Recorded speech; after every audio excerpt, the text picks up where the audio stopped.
बंदी छोड़ सतगुरु रामपाल जी महाराज जी की जय हो। परमपिता परमेश्वर जी की आप सभी प्यारी आत्माओं को मुझ पवन दास का सतसाई। पुण्यात्माओं, दया परमपिता परमेश्वर सतगुरु रामपाल जी महाराज जी की, जिन्होंने एक बार पुनः आप और हम सभी भाई बहनों को सोशल मीडिया पे, फेसबुक पर लाइव साध संगति के माध्यम से एकत्रित होने का मौका दिया। ये उस बंदी छोड़ की इस कलयुग की बिचली पीढ़ी में आप और हम सभी आत्माओं पे विशेष रूप से उनकी दया है, उनकी मेहर है, उनकी कृपा है। और हम सभी चाहेंगे कि परमेश्वर अपनी ये दया हम पे सदा ही बनाए रखें, क्योंकि बिना उस परमेश्वर की मेहर और दया के हमारा बेड़ा पार होना बड़ा ही मुश्किल है। तो हमने हर स्थिति में उस परमेश्वर का अनुग्रह प्राप्त करना चाहिए, और परमेश्वर का अनुग्रह प्राप्त करने के लिए हमने उसके कृपा पात्र बने रहना बहुत ज़्यादा आवश्यक है। और उनके कृपा पात्र इस कलयुग की बिचली पीढ़ी में किसी की चापलूसी करके, किसी की चप्पल चाट के, किसी के तलवे चाट के, दो की चार करके, निंदा चुगली करके बिल्कुल नहीं कर सकते हैं। उसके लिए हमने उनके द्वारा बताए गए तत्व ज्ञान को आधार बनाना पड़ेगा। उस तत्व ज्ञान के आधार से ही परमेश्वर हमारे को सतलोक का रास्ता दिखा सकते हैं। यदि हमने गलती से, अनजाने में, नासमझी में उस पूर्ण परमेश्वर का जो कलयुगी परिवार होता है, जो इस कलयुग की बिचली पीढ़ी में परमात्मा एक भूमिका करते हैं, एक पिता की, बाप की, बेटे की, रिश्तेदारों की, ज्ञान आधार से हमें अपनी परख करवाने के लिए कि मेरे बच्चे मुझे पहचानेंगे या नहीं पहचानेंगे, या मैं किसी कमल के फूल पे प्रकट होऊंगा तभी लोग मुझे कबीर परमात्मा मानेंगे, या मेरे बच्चे मेरी समर्थता से परिचित हैं कि परमेश्वर जो चाहे सो कर सकता है, भरम पड़ो मत कोई, सेऊ धड़ पर शीश चढ़ाया पाछे करो रसोई। परमात्मा गर्भ वाली लीला भी कर सकते हैं, दुनिया को धोखा देने के लिए, काल भगवान से आंख में चोली करने के लिए, लेकिन उनके जो अपने बच्चे होंगे, जो हीरे मोती लाल होंगे, जिनके लिए परमेश्वर इस कलयुग की बिचली पीढ़ी में यहाँ आते हैं, उस परमेश्वर को ये पूर्णतया विश्वास होता है कि मेरे वो हीरे मोती लाल, जिनके लिए मैं अपना ये सतलोक छोड़ के कुछ समय के लिए उस गंदे लोक में जा रहा हूँ, वो आत्माएं मुझे जरूर पहचान लेंगी, चाहे मैं कैसा भी रोल करूं, चाहे मैं कैसी भी भूमिका करूं। अभी हमारे एक भगत भाई का सवाल था, और उन्होंने कहा कि भगत जी, यदि सतगुरु रामपाल जी महाराज जी ही पूर्ण परमेश्वर हैं, पूर्ण परमात्मा हैं, तो जाहिर सी बात है भगत जी सतलोक में भी यही परमात्मा बैठे होंगे, इसमें तो कोई दो राय नहीं है। तो भगत जी, फिर हम लोग कौन से भाव से उन्हें अपना परमात्मा माने? सतलोक वाले भाव से माने, क्योंकि सतलोक में तो हमने सुना है कि परमात्मा की दाढ़ी मूछ है, और यहाँ जो अब आए हुए हैं परमात्मा 8 सितंबर 1951 के दिन गांव धनाना, जिला सोनीपत, हरियाणा में प्रकट होके, तो यहाँ तो ना परमेश्वर की दाढ़ी है, ना मूछ है, बिल्कुल एकदम क्लीन शेव है। तो हम कैसे भगत जी ये पहचान करें कि ये वही परमात्मा है जो सतलोक में बैठा है? तो दास ने उसको समझा है कि भाई, परमात्मा की पहचान उसकी दाढ़ी मूछ से नहीं होती है, परमात्मा की पहचान उसके रंग रूप से नहीं होती है, परमेश्वर की पहचान उसकी समर्थता से, उसके गुणों से, उसके ज्ञान से होती है। और एक छोटी सी एक कहानी है जो परमेश्वर ने हमें सत्संगों में बताई थी। दास उस कहानी के माध्यम से आप जियों को समझाना चाहेगा कि हमारा जो ये भ्रम है कि क्या संत रामपाल जी महाराज जी वही परमात्मा है जो सतलोक में बैठे हुए हैं, जो वहां बैठ के सारे ब्रह्मांडों का संचालन कर रहे हैं, क्या ये वही परमात्मा है? तो पुण्यात्माओं, इस भ्रम को और इस धोखे से बाहर केवल हम पूज्य गुरुदेव जी के ज्ञान को आधार बना के ही निकल सकते हैं। दूसरा दुनिया में कोई रास्ता नहीं है। उसके लिए आपने छोटी सी एक कहानी सुननी पड़ेगी जो गुरुदेव ने किसी सत्संग में सुनाई थी। बहुत ही दुर्लभ है, वो सत्संग पता नहीं मिल ही नहीं रहा अब कहाँ है, लेकिन एक बार परमात्मा ने दास के कानों में डाला था तो दास को याद हो गई उन्हीं की आशीर्वाद से। तो गुरुदेव ने शायद वो सत्संग दास को इसीलिए सुनाया था कि ऐसा भी कोई सवाल संगत में आएगा कि लोग मेरी पहचान को लेके भी भ्रम में पड़ जाएंगे। हालांकि मैं उन्हें बार बार समझाऊंगा, और मैं उन्हें बार बार कहूंगा वेदों से दिखा के, सूक्ष्म वेद से दिखा के। 650 साल पहले जब मैं आया था तो मैंने धर्मदास जी को मैंने किस प्रकार से समझाया, सारे एग्जाम्पल मैं दूंगा संगत में, लेकिन फिर भी बहुत सारी शंकाएं, बहुत सारी भ्रमणाएं ये काल पैदा कर देता है। तो उसके लिए फिर परमात्मा ने अपने इन सत्संगों को ही एकमात्र सहारा चुना कि मेरे बच्चे मेरे मुख कमल से जो है सत्संग सुन सुन के और वो दृढ़ हो जाएंगे। तो गुरुदेव तो हमें कई बार बता ही चुके हैं कि वो परमात्मा यदि अपने वास्तविक एज इट इज रूप में, जैसे वो सतलोक में बैठे हैं, अगर उसी नूरी रूप में, अगर वो परमात्मा उसी तेज पुंज वाले रूप में जिसके एक बाल की शोभा 1 करोड़ सूरज और 1 करोड़ चंद्रमाओं के मिले जुले प्रकाश से भी कहीं ज्यादा है। तो पुण्यात्माओं, मानवीय शरीर पे 3.5 करोड़ रोमकूप होते हैं, 3.5 करोड़ बाल होते हैं एक व्यक्ति के शरीर पे। और जिस परमात्मा के एक बाल में इतनी रोशनी है, इतना तेज है, इतना नूर है एक बाल में, ये जो पृथ्वी लोक का जो हम सूरज देखते हैं, जो चांद देखते हैं, जो एक सूरज की रोशनी गर्मी के टाइम में दिन के 12 बजे हमसे सहन नहीं होती, उस परमेश्वर के एक बाल में इतना तेज है, नूर है, प्रकाश है, जितना 1 करोड़ सूरज और 1 करोड़ चांद, उससे कहीं ज्यादा। तो 3.5 करोड़ रोमकूप की उन बालों की कितनी शोभा होगी, कितना तेज होगा, कितना नूर होगा। तो वो हम अपने इन जो ये आंखें जो है हमारी जो हैं, जिनको चरम दृष्टि कहते हैं, इनसे हम नहीं देख सकते, इम्पॉसिबल किसी भी तरह से। उसको आभास करने के लिए, उसको देखने के लिए हमारी को दिव्य दृष्टि चाहिए, उस परमात्मा की पावर चाहिए, शक्ति चाहिए। तो मालिक को पता था कि अगर मैं मेरे इस वास्तविक रूप में वहां पे जाऊंगा तो मुझे कोई देख ही नहीं पाएगा, और जब मुझे कोई देख ही नहीं पाएगा तो मेरा ज्ञान कैसे समझेगा, मुझ पे विश्वास कैसे करेगा, मुझे तो भूत मान लेगा, मुझे तो प्रेत मान लेगा। क्योंकि काल ने ऐसी भ्रमणाएं फैलाई रखी हैं, दुनिया भर के लोगों में प्रेत आते रहते हैं, भूत आते रहते हैं, पित्र आते रहते हैं, ऐसे ही डांस करवाते हैं, तो सोच लेंगे कि ये भी कोई भूत है, कोई प्रेत है। इसलिए परमात्मा ने अपने उस तेज पुंज वाले शरीर को बहुत ज्यादा हल्का करके और एक मानव के जैसी उस परमात्मा ने भूमिका करनी पड़ती है, एक मानवीय शरीर उस परमात्मा ने धारण करना पड़ता है, हल्का करके जैसे आप और हमारा है, ताकि हम उस परमेश्वर को देख सकें, महसूस कर सकें, हम उनसे बात कर सकें, ताकि वो परमात्मा हमें अपना ज्ञान सुना सके, अपने ज्ञान का प्रचार कर सके। इसलिए उस परमात्मा को मजबूरीवश एक हल्का मानवीय शरीर धारण करना पड़ता है, आप और हमारे जैसा, हमें ज्ञान समझाने के लिए। इसलिए वो परमात्मा मानव शरीर में आता है। तो हमने उस परमात्मा के उस हल्के मानव शरीर को, उस हल्के तेजपुंज वाले शरीर को उनके ज्ञान आधार से ही समझना पड़ेगा। उसी के लिए परमात्मा ने कभी कभार अपने सत्संग में वो कहानी सुनाई थी, भील वाली। उस कहानी से पुण्यात्माओं आपके समझ में आएगा कि हमने उस परमात्मा को कैसे पहचानना है। तो हम कहीं धोखा ना खा जाएं, कोई भी काल का एजेंट हमारे को भ्रमित ना कर दे।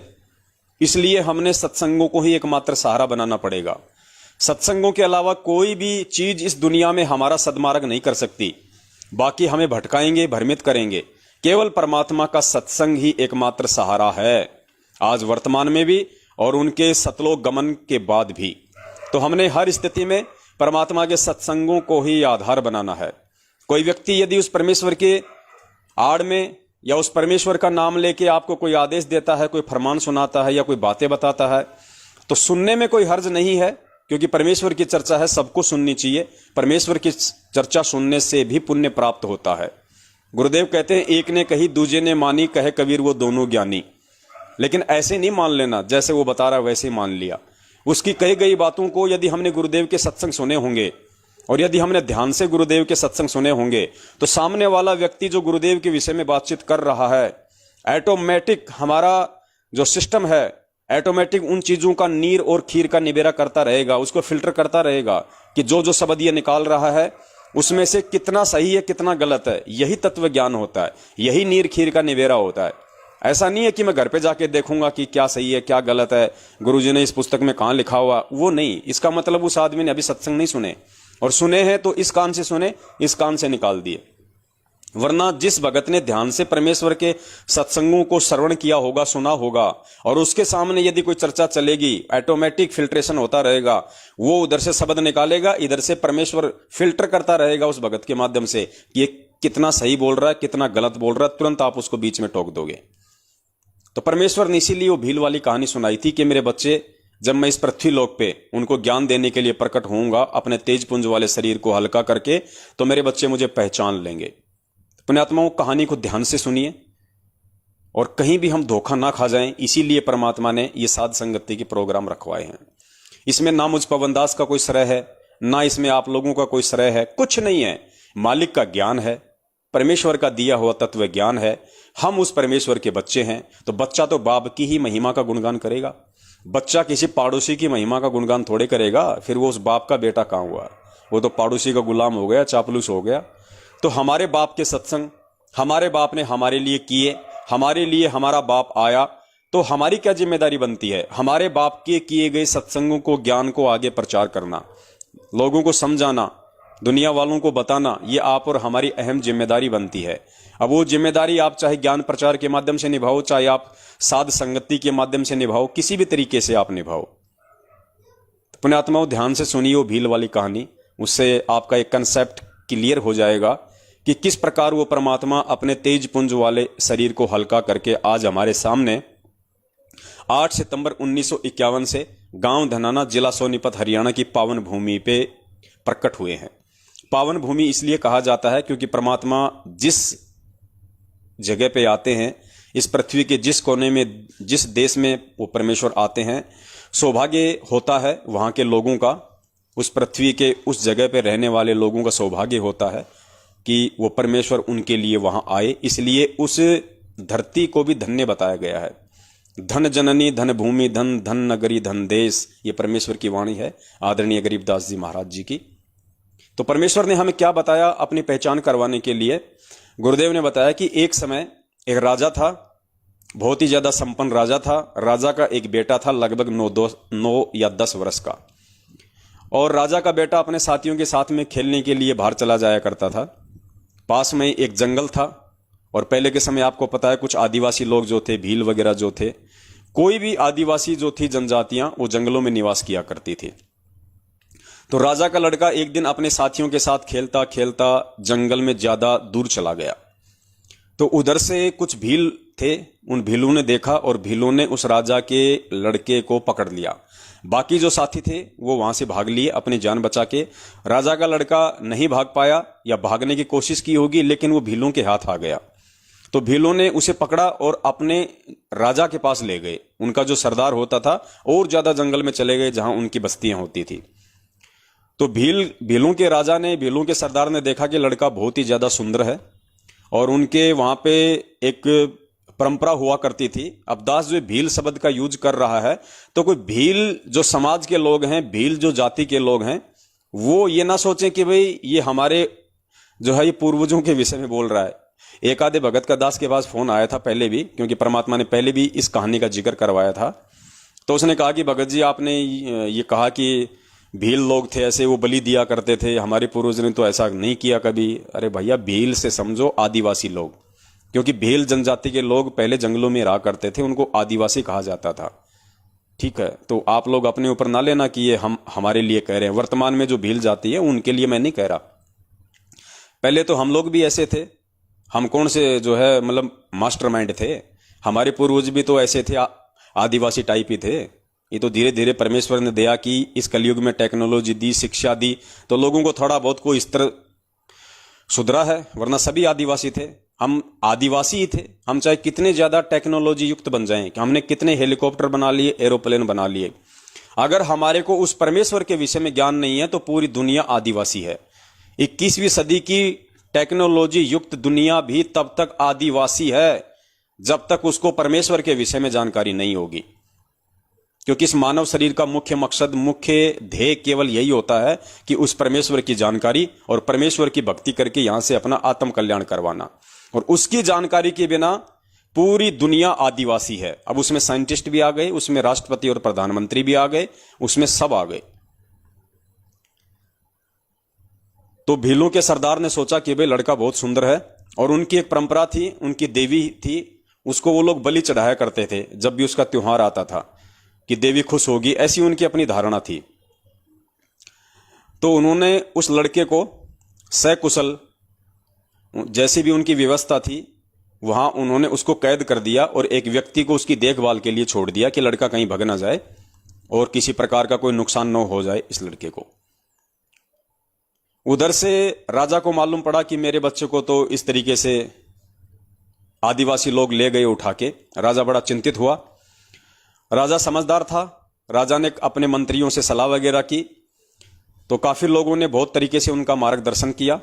अंत में राजा को समझ में आया कि मैं किस प्रकार से अपने बच्चे की जान उन आदिवासियों से, उस भील से छुड़वा कर ला सकता हूं। मैं मेरे बच्चे को सकुशल यहां लेके आ सकता हूं। तो पुण्यात्माओं, अब आप जी थोड़ा सा समांतर रूप से इसका विश्लेषण करना। वो जो आदिवासी था उनको समझना आप काल भगवान, वो आदिवासी आप जी काल भगवान को समझना, और वो राजा समझना आप उस कबीर परमेश्वर को, और जो बच्चा उसकी पकड़ में आ गया था वो हम सतलोक की आत्माएं हैं, जो हम उस ज्योति निरंजन के साथ में खेलते खेलते उसके चक्कर में आ गए थे वहां पे, और परमात्मा से दूर निकल गए थे हम। और फिर इस भील रूपी निरंजन ने हमारे को पकड़ के कैद कर लिया, हमारी बलि चढ़ाने के लिए, गधा कुत्ता सूअर बनाने के लिए। तो फिर उस राजा को तो टेंशन होनी थी, बाप को तो चिंता होगी जब उसका बच्चा उसके हाथ से छूट गया। तो बाप बड़ा चिंतित हुआ, राजा बड़ा चिंतित हुआ। उसने सलाह मंत्रणा की। तो अंत में राजा ने डिसीजन लिया कि जितना जल्दी हो सके, राजा को मालूम पड़ा कि उनकी जो देवी का त्योहार है वो लगभग 1 महीना है उसका।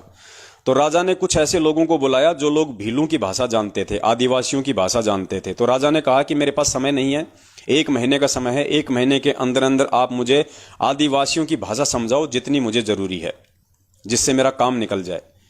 तो उन्होंने ऐसा ही किया। भाषाओं के जानकार लोगों ने राजा को 1 महीने में पूरी तरह से परिपूर्ण कर दिया भीलों की भाषा के लिए। राजा भाषा बोलने लग गया आदिवासियों वाली। अब राजा अगर अपने वास्तविक रूप में उन भीलों के सामने जाए, उन आदिवासियों के सामने जाए अपने बच्चे को छुड़वाने के लिए, पुण्यात्माओं, इसके 2 सबसे बड़े नुकसान थे। इसके सबसे बड़े नुकसान 2 थे। राजा को मालूम था, राजा समझदार था। राजा ने बड़ी सूझबूझ से काम लिया। सबसे पहले तो उसने भाषा सीखी। उसके बाद में राजा ने वैसा ही गेटअप बनाया जैसा कि आदिवासियों का था। वैसा ही राजा ने कपड़े सिलवाए, वैसे ही राजा ने बाल वाल बढ़ाए, उसी तरीके से राजा ने अपने नाखून वाखून बढ़ाए। मतलब जैसे भील लोग जो रहा करते थे पहले, जो आदिवासी लोग जो थे टाइम पे नहाया नहीं करते थे, गंदे संदे रहा करते थे, ऐसे ही उनके वस्त्र होते थे, ऐसे बड़े बड़े बाल, पता नहीं क्या क्या चित्रकारियां रखते थे, हाथी के दांत वगैरह यहां लगा के, मतलब टोटल जो हार श्रृंगार था उन आदिवासी लोगों का वैसा राजा ने बनाया। राजा होते हुए उन्होंने वैसा का वैसा हार श्रृंगार किया ताकि कोई फर्क ही महसूस ना कर सके, भील भी ये ना पहचान सके कि ये भील है या ये राजा है। उनको धोखा देने के लिए, उन आदिवासियों को धोखा देने के लिए, उन भीलों के सरदार को धोखा देने के लिए परमात्मा ने भी सेम टू सेम आदिवासी वाला ही गेटअप तैयार कर लिया। अगर राजा अपने वास्तविक रूप में जाता वहां पे तो वो राजा को भी पकड़ लेते, वो तो एक अलग ही पहचान हो जाती। तो एक नुकसान तो ये, और दूसरा नुकसान, अगर उस राजा को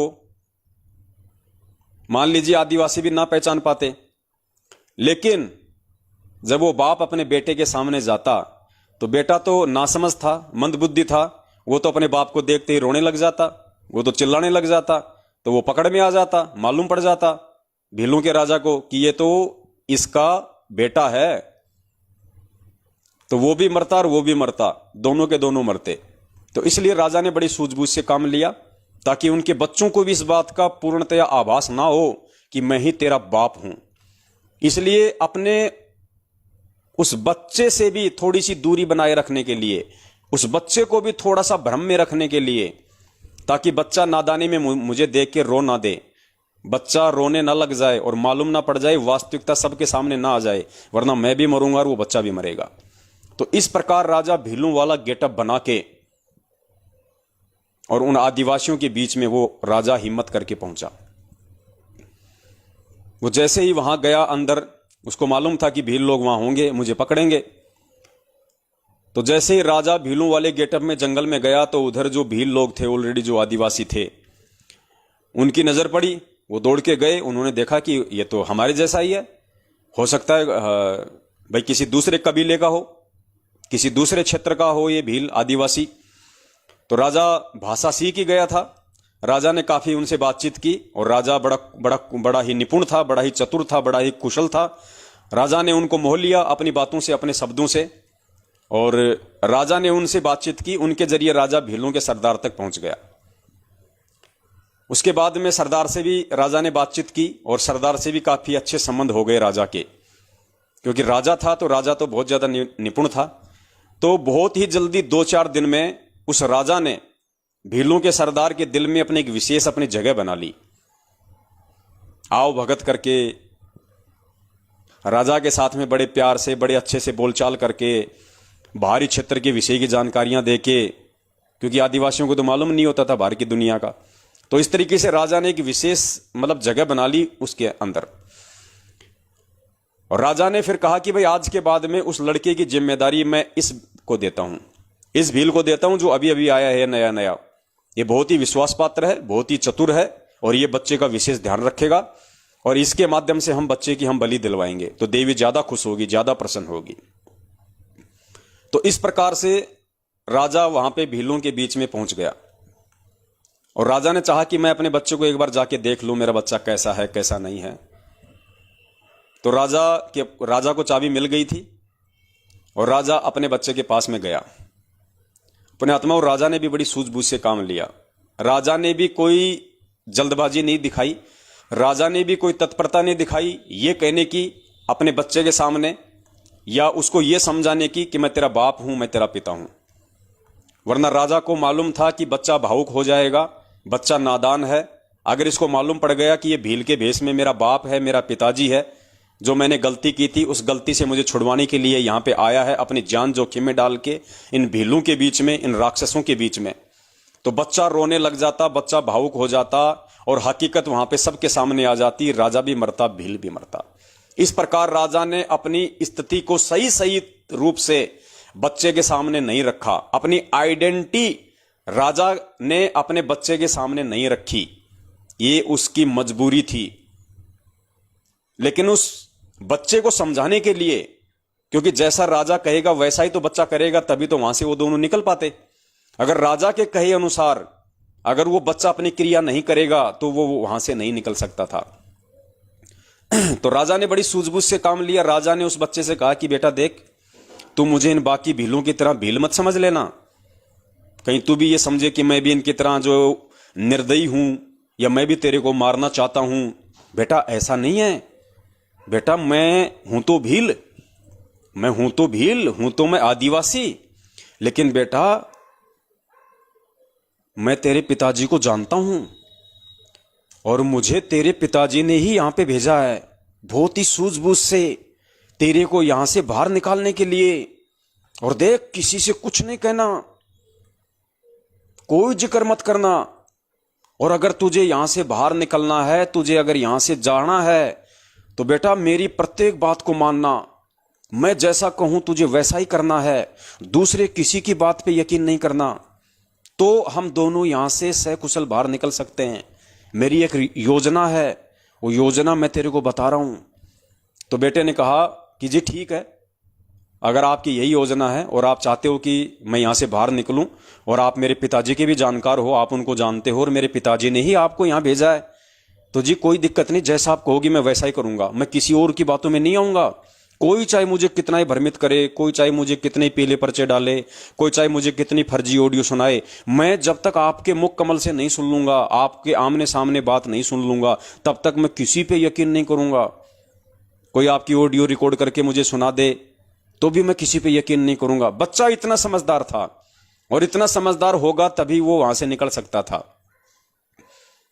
और उस राजा ने बच्चे को वास्तविकता नहीं बताई कि मैं ही तेरा बाप हूं, और ना ही अपना रूप भील वाला उतार के उसको दिखाया, वरना बच्चा नादान था, राजा को पता था सारा खेल बिगड़ जाएगा।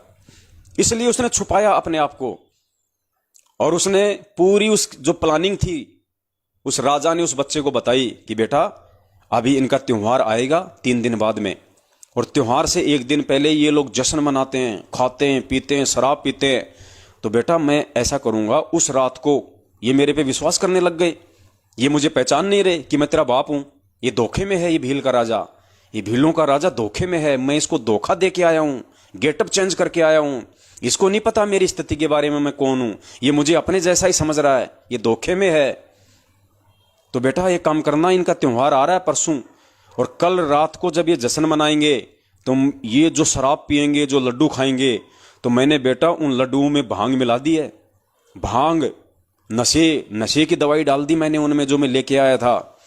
और रात को ये सारे के सारे जो है ये बेहोश हो जाएंगे। किसी को कुछ नहीं पता चलेगा ये कौन कहां सो रहा है, कहां क्या पड़ा है। और तू बिल्कुल चौकन्ना रहना, तू सो मत जाना उस दिन, कहीं तू सो जाए फिर मैं चिल्लाऊं तेरे को जगाने के लिए।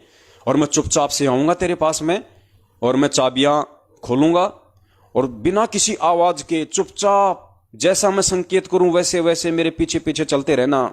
दौड़ने के लिए कहूं तो दौड़ लगा देना, चुप रहने के लिए कहूं तो चुप रहना। जी ठीक है, क्योंकि बच्चे को भी असल में वहां से बाहर निकलना था। उसको भी मालूम पड़ चुका था कि मैंने बहुत बड़ी गलती कर दी है इन भीलों के हाथ लग के। और जो सुख, जो भोजन, जो इज्जत जो मुझे वहां मिला करता था मेरे पिताजी के वहां पे राजमहल में, वो मुझे यहां नहीं है। यहां मुझे काली कोठरी में डाल दिया। मुझे बात बात पे डराते हैं, धमकाते हैं, तेरी वैक्सीन लगाएंगे, तेरे ये करेंगे। कोई भी आता है मुझे गालियां निकाल देता है, कोई भी आता है मुझे समय पे खाने को नहीं देते, कोई भी आता है मेरी पिटाई कर देता है, तुझे मारेंगे, तुझे काटेंगे। तो बच्चा भी डरा हुआ था। बच्चे को भी मालूम पड़ गया कि तेरे बाप के घर में क्या सुख थे, और यहां इस भील के हाथ लगने के बाद तेरे साथ क्या हो रहा है। तो बच्चे ने वैसा ही किया। और जैसे उनका त्योहार आया, उस दिन उस राजा ने अपनी प्लानिंग के तहत उनके लड्डुओं में भांग मिला दी। जो शराब थी उसमें कुछ ऐसी चीज मिला दी जिससे कि सब पिए, सब बेहोश हो जाएं। तो घंटे 2 घंटे बाद में सबको नींद के लटके आने लग गए, सब बेहोश हो गए, सब गिर गए। राजा तुरंत गया, राजा ने चाबी खोली, बच्चे को बाहर निकाला, तुरंत बच्चे का हाथ पकड़ के और उसको वहां से ले गया, और कहा कि बेटा रुकना नहीं, 2-3 घंटे, जब तक हमारा जंगल का सफर पूरा नहीं हो जाता तब तक बेटा रुकना नहीं है, चुपचाप रहना, किसी को कुछ मत बताना। यानी जब तक बाप हमारे को त्रिकुटी तक नहीं ले गया, जब तक बाप हमारे को भंवर गुफा तक नहीं ले गया, जब तक बाप ने 12वां द्वार पार नहीं कर दिया, तब तक भी उस भील ने जब तक जंगल पार नहीं कर दिया पूरा, और जब तक वो राजा अपनी सीमा में नहीं घुस गया, तब तक उस राजा ने उस बच्चे को कुछ भी नहीं बताया कि मैं कौन हूं। कुछ नहीं बताया उसने। वो बच्चा यही भ्रम में था कि ये मेरे पिता का जानकार है और मेरे पिताजी ने इसको भेजा है, ये भील है। और जैसे ही राजा अपनी सीमा में राजा ने प्रवेश किया, राजा की पूर्व निर्धारित योजना थी, वहां पे राजा के सैनिक, राजा के जो सेनापति थे वो खड़े थे लेके हथियार। और जैसे ही वहां गए, तुरंत वहां पे राजा को घोड़ा दे दिया गया। राजा ने आगे घोड़े पे अपने उस बेटे को बैठाया, और राजा ने वो बच्चा लाके अपनी रानी को दे दिया महल में। और जैसे रानी ने अपने बच्चे को देखा, रानी फूट फूट के रोने लगी, अपने बच्चे को सीने से लगा के। पुण्यात्मा, उस समय तक भी उस बच्चे को नहीं पता था, वो तो नादान था बेचारा, भोला था। वो तो मां से लिपट गया और वो रोने लग गया। लेकिन जब बच्चा मां से लिपट के रो रहा था और पास में वो राजा खड़ा था, राजा ने वहीं पे अपना वो गेटअप उतारना शुरू किया उस बच्चे के सामने, और बच्चा देख रहा था। राजा ने अपने वो कपड़े उतारने शुरू किए, अपना मेकअप उतारा, जो काला मुंह कर रखा था वहीं पे पानी से मुंह धोया, टॉवेल से मुंह को पूछा, और राजा ने फिर अपनी वाली पोशाक पहनी। तो बच्चे को सारा माजरा समझ में आ गया, बच्चे को टोटल कहानी समझ में आ गई। बच्चा अपने बाप से लग के रोने लग गया, चिल्लाने लग गया। बच्चा सुबक सुबक के रोने लगा, बच्चा अपने बाप से लिपट के, और कहने लगा कि पिताजी आप थे, मैं तो आपको बिल्कुल भी नहीं पहचान पाया। आप इतने दिन वहां रहे मेरे साथ में, आपने अपना भेद नहीं बताया मुझे, आप केवल संकेत करते रहे कि मुझे तो तेरे पिताजी ने भेजा है, मैं तो तेरे पिताजी का जानकार हूं, और मैं तो तेरे पिताजी के आदेश से तेरे को लेने आया हूं। आपने मुझे कुछ नहीं बताया, और मैं भी नहीं जान पाया आपको कि आप ही मेरे पिताजी हो। और बच्चा फूट फूट के रोने लगा, अपने बाप से लिपट के फूट फूट के जो है वो रोने लगा। पुण्यात्माओं, ये स्थिति है आज वर्तमान में परमपिता परमेश्वर सतगुरु रामपाल जी महाराज जी की। इस प्रकार से वो कबीर परमात्मा आज आप और हमारे लिए इस पृथ्वी लोक पे वो सारे कष्ट, वो सारे दुख उठा रहा है परमात्मा। वो परमात्मा हमारे लिए एक भील बन रहा है, एक आदिवासी बन रहा है परमात्मा। हमारे लिए वो समर्थ राजा इस काल के लोक में आके लोगों की गालियां खा रहा है, लोगों की पिटाई सहन कर रहा है वो परमात्मा। और हम मंदबुद्धि उस परमेश्वर को पहचान नहीं पा रहे। हम कह रहे हैं कि ये तो आदिवासी है, ये तो भील है, लेकिन वो भील नहीं था, वो परमात्मा था। वो जानबूझ के अपनी पहचान नहीं करवा रहा था। तो ये गुरुदेव आज हमें जानबूझ के अपनी पहचान नहीं करवा रहे, लेकिन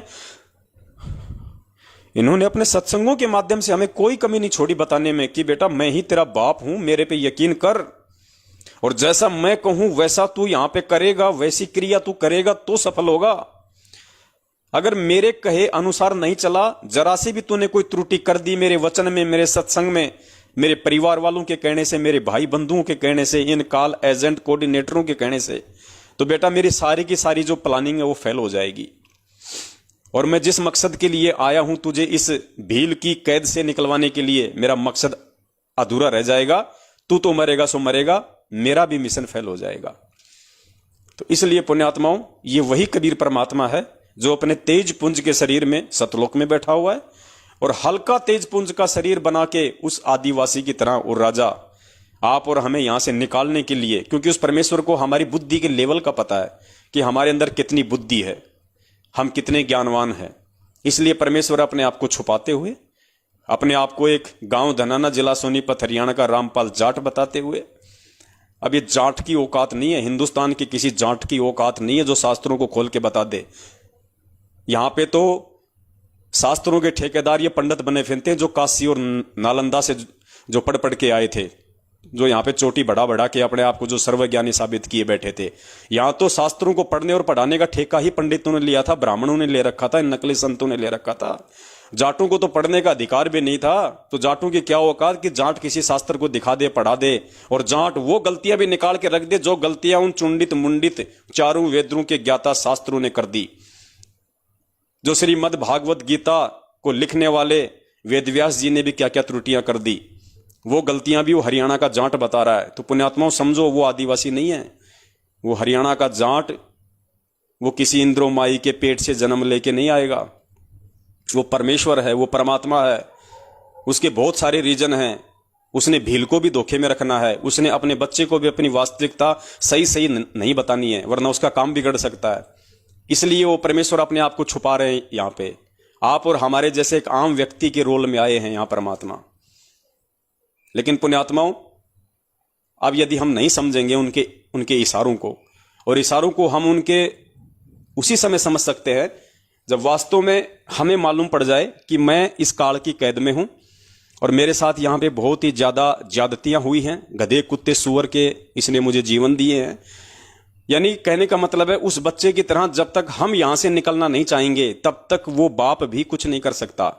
अगर वो बच्चा ही मान लीजिए उन भीलों के साथ में रम जाता, उन भीलों के बच्चों के साथ में खाना खेलना हंसी मजाक करने लग जाता, उन्हीं को अपना घर बना लेता, सोचता मैं तो यही ठीक हूं, मैं वहां नहीं जाऊंगा, यहां तो मेरे यार हैं, मेरे दोस्त हैं, मुझे खाने पीने की कोई दिक्कत नहीं है, वो बच्चा अगर यही मान लेता तो बाप उसको कैसे निकाल के लेके आता। तो पुण्यात्माओं, हमने इन चीजों को अब समझना पड़ेगा।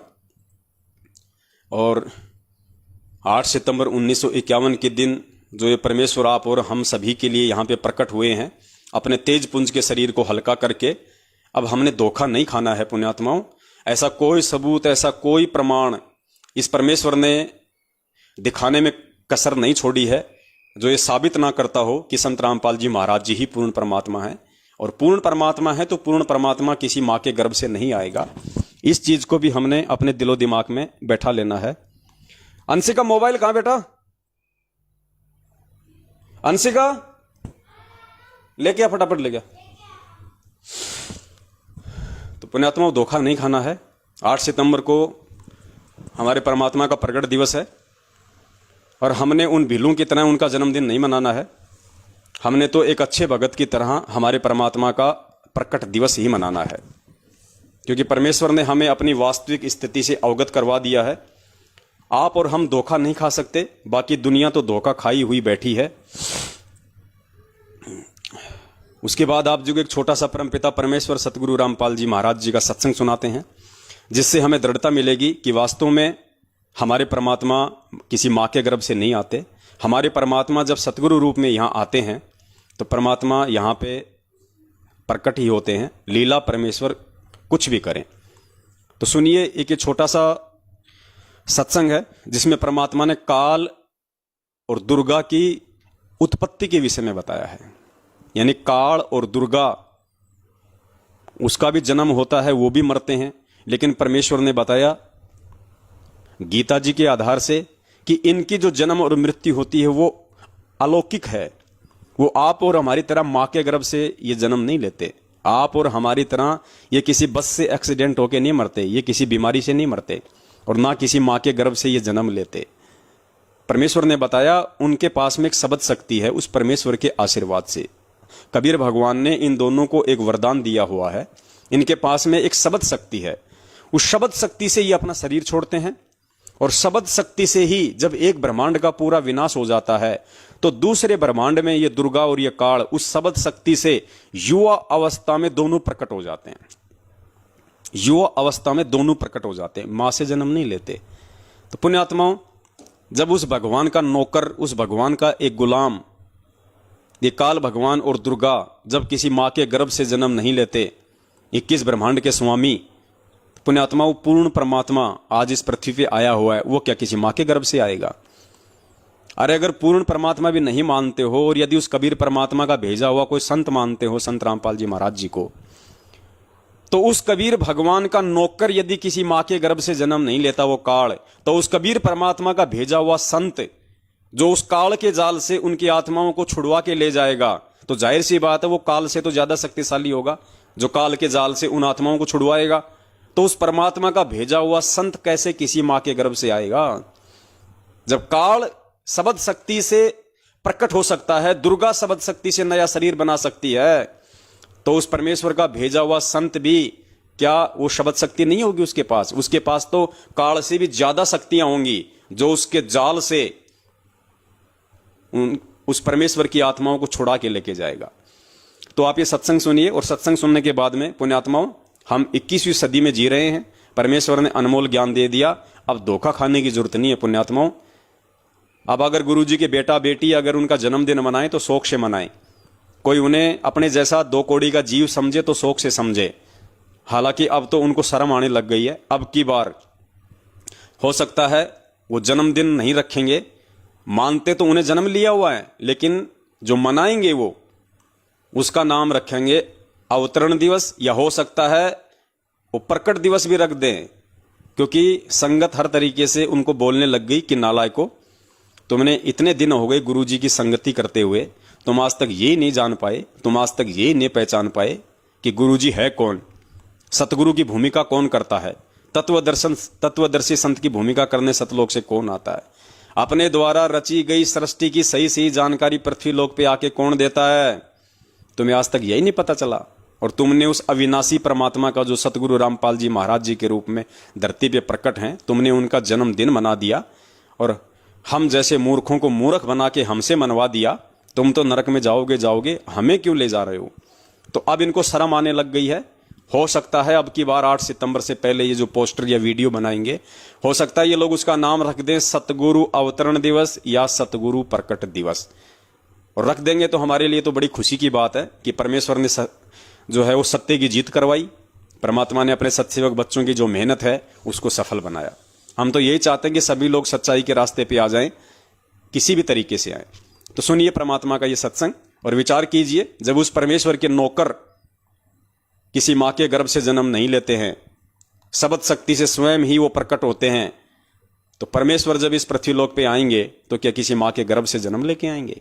उसके बाद पुण्यात्मा विचार करना कि गुरुदेव कौन है।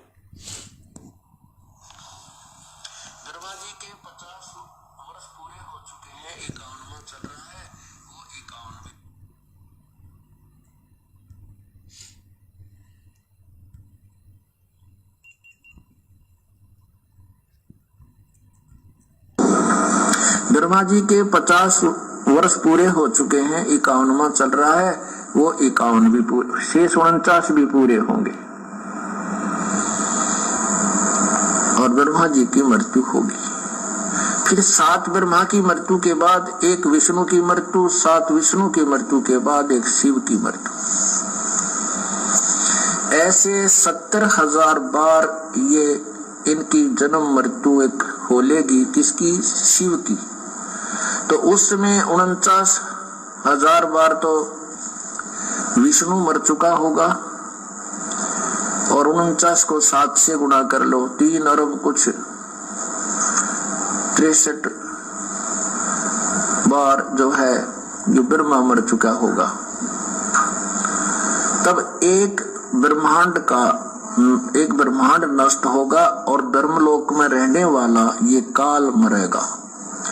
ये इसकी मृत्यु होगी।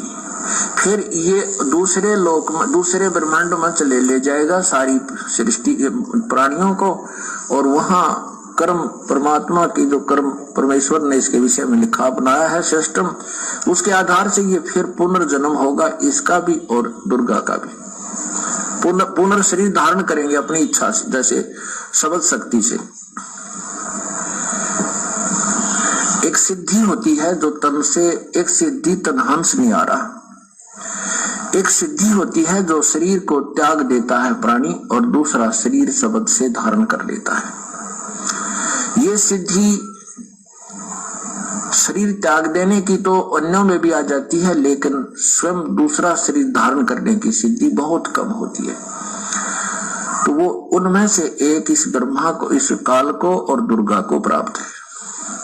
तो दूसरे ब्रह्मांड में जाकर के ये यहाँ शरीर छोड़ मर जाता है, तो ये दूसरे ब्रह्मांड में ले जाता है सारे इसको जीव प्राणियों को।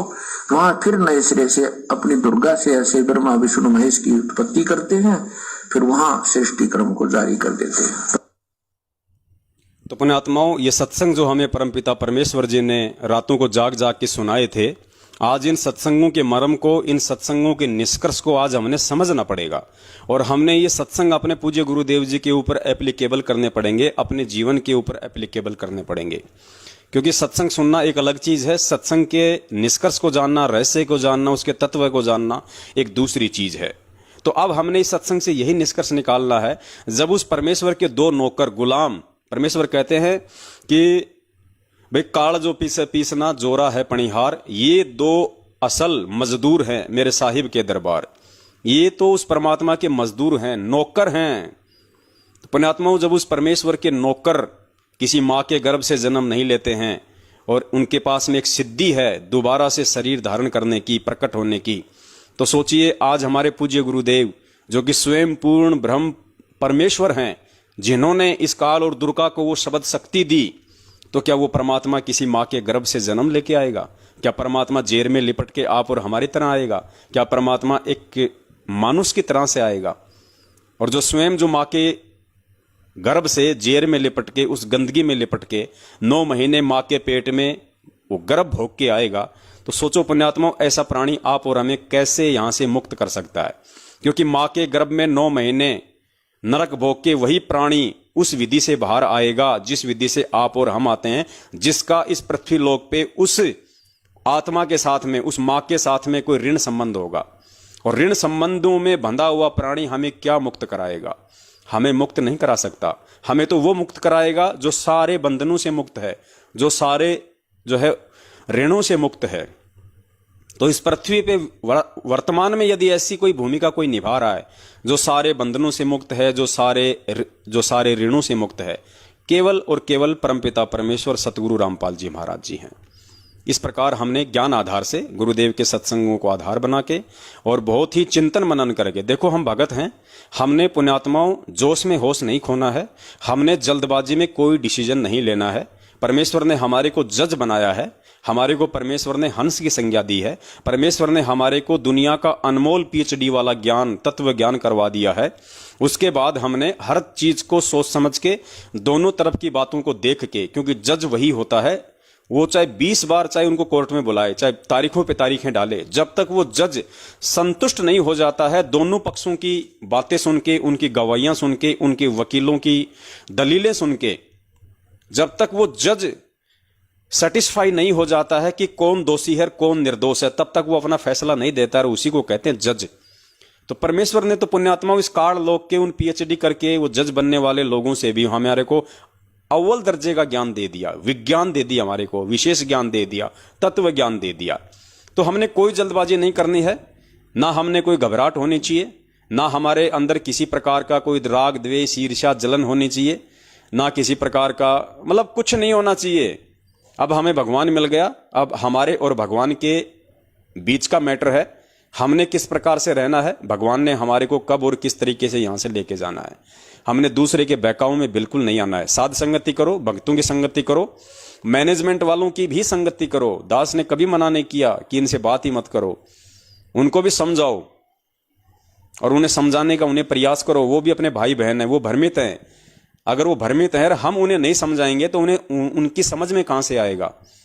तो कोई दिक्कत नहीं, गुरुजी ने हमें एग्जाम्पल दे रखे हैं कि मेंटल हॉस्पिटल में जो डॉक्टर होता है ना, वो अपने किसी पेशेंट के द्वारा जो उसको गालियां निकाल देता है उससे नाराज नहीं होता है, क्योंकि डॉक्टर को पता है कि ये मेंटल है, ये पागल है, और पागल का तो काम ही होता है उल्टी सीधी बातें करना, गालियां निकालना। हो सकता है वो मार भी दे, क्योंकि मेंटल हॉस्पिटल में जो पागल होते हैं डॉक्टर की पिटाई भी कर देते हैं।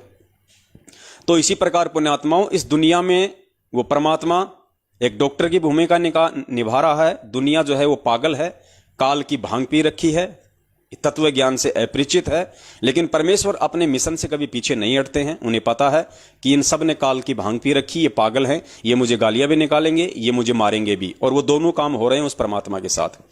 तो उसी परमेश्वर के पद चिन्हों पर चलते हुए जब परमेश्वर ने हमें ये सेवा दी है कि हमारे ही भगत भाई बहन आज पागल की भूमिका निभा रहे हैं, आज मेंटल की भूमिका निभा रहे हैं, खुद उनके शिष्य, उनके भगत पुण्यात्माओं, हमें उस परमात्मा ने वो बना दिया कंपाउंडर। उस डॉक्टर ने हमारे को भी कंपाउंडर बना दिया है, अपने सत्सेवक बच्चों को अपने ज्ञान से परिचित करवा के, अपने आध्यात्मिक इस ट्रीटमेंट से, इस इलाज से परिचित करवा के हमारे को भी छोटी मोटी कोई गोली दवाई देना और कोई मरहम पट्टी करना सिखा दिया है। तो हमने उस परमात्मा के द्वारा बताए गए इस आध्यात्मिक ज्ञान से, उनके सत्संगों के आधार से हमारे उन भ्रमित भगत भाई बहनों की, जो काल के द्वारा भ्रमित हैं, सतलोक आश्रम मैनेजमेंट हरियाणा के द्वारा भ्रमित हैं, जो हमें गालियां भी निकालते हैं, हमारे को लठों से भी मारते हैं, हमारे को धमकियां भी देते हैं, तो उन पागलों को, उन मेंटलों को हमने नादान समझ के, मूर्ख समझ के, आध्यात्मिक रूप से भोला बच्चा समझ के हमने उन पे मरहम पट्टी लगानी है। अब हमें तो उनकी स्थिति का पता है कि वो काल की भांग पी रखी है, गुरुदेव की उन्होंने मर्यादा तोड़ रखी है, उनकी इतनी जल्दी समझ में नहीं आएगी। तो हो सकता है वो हमें गाली भी दें, हमारे को मारें भी, सारे काम वो कर भी रहे हैं। तो हमने धैर्य रखना है, क्योंकि डॉक्टर और कंपाउंडर मरीज पे हाथ नहीं उठाते, जो समझदार होते हैं उन्हें पता है कि ये किस दौर से गुजर रहे हैं। तो हमने बड़े प्यार से उनके सिर पे हाथ फेरते हुए, सिर पे हाथ फेरने का मतलब आशीर्वाद नहीं है। जैसे कोई ऊंट होता था पहले गांव में, और ऊंट जब चिंगर जाता था ना, जो किसान परिवार से हैं उनको तो अच्छे से पता होगा, ऊंट जब चिंगर जाता था तो ऊंट को यूं क्या करते थे हम। तो हमने यही समझना है, सतलोक आश्रम मैनेजमेंट हरियाणा के पीछे लगे हुए भाई बहनों को हमने बड़े प्यार से इनको पुचकारना है, बड़े प्यार से इनके मोबाइल नंबरों पे हमने साध संगति की वीडियो भेजने हैं। ये एक बार डराएंगे, 2 बार डराएंगे, मेरे मोबाइल पे नहीं भेजेगा, मैं पुलिस में कंप्लेंट कर दूंगा, मैं साइबर में पता नहीं क्या क्या ये लोग नाम जान जाते हैं, मैं साइबर क्राइम में जाऊंगा, मैं फलाने क्राइम में जाऊंगा। अरे तू खुद कितना बड़ा जो है वो क्राइम कर रहा है, इस काल भगवान के बहकावे में आके, मैनेजमेंट वालों के बहकावे में आके, तुझे खुद पता नहीं। तो इन्हें बड़े प्यार से हमने समझाना और हमने संदेश देना है। तो उसके बाद आज का हमारा जो विषय है पुण्यात्माओं, वो परमपिता परमेश्वर सतगुरु रामपाल जी महाराज जी, जो एक आम व्यक्ति, एक आम साधारण संत की तरह से जो यहाँ पे भूमिका करते हैं अपना ज्ञान प्रचार करने के लिए, और परमेश्वर जिस एक कलयुगी परिवार का सहारा लेते हैं यहाँ पे प्रकट होने के लिए, और उस कलयुगी परिवार में, उस काल प्रेरित परिवार में जो उनके मेंबर होते हैं, उनके जो सदस्य होते हैं, वो फिर इस मार्ग में आगे चल के सबसे बड़ी बाधा उत्पन्न करते हैं। ये 650 साल से लेके आप कितना पीछे चले जाओ, ये रिकॉर्ड रहा है, ये इतिहास रहा है।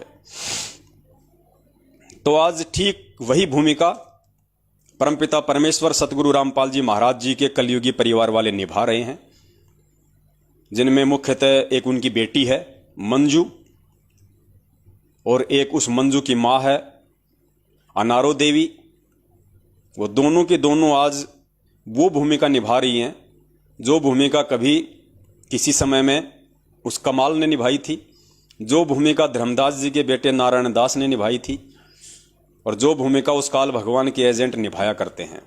यानी उस परमेश्वर के बच्चों को भक्ति मार्ग से दूर करना, अपनी अज्ञानता के चलते, अपनी झूठ के चलते, अपने पाखंड के चलते। तो आज ये दोनों माँ बेटी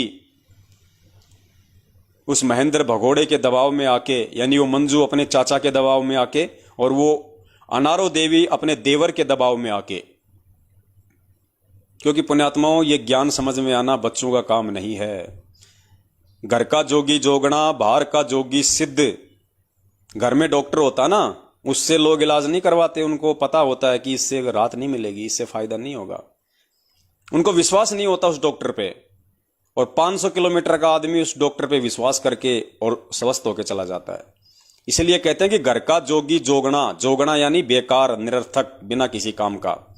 घर का जोगी यानी साधु संत, घर का जोगी जोगना, घर का साधु बेकार, और बाहर का साधु सिद्ध। तो इन लोगों की तो ये, क्योंकि ये कहावत भी परमात्मा ने हरियाणा में चलाई है, ये हरियाणा की कहावत है कि घर का जोगी जोगना और बाहर का जोगी सिद्ध। तो इन परमपिता परमेश्वर के जो कलयुगी बेटा बेटी, भाई बंधु, रिश्तेदार, जवाई है, इनकी स्थिति तो ये हो रही है परमपिता परमेश्वर जी को लेके। रिश्तेदारों ने तो अपना रिश्तेदार समझ लिया, बाप ने अपना बेटा समझ रखा था, मां ने अपना बेटा समझ रखा था, बेटा बेटी ने तो अपना बाप भी नहीं समझा, गुरु तो बहुत दूर की बात है।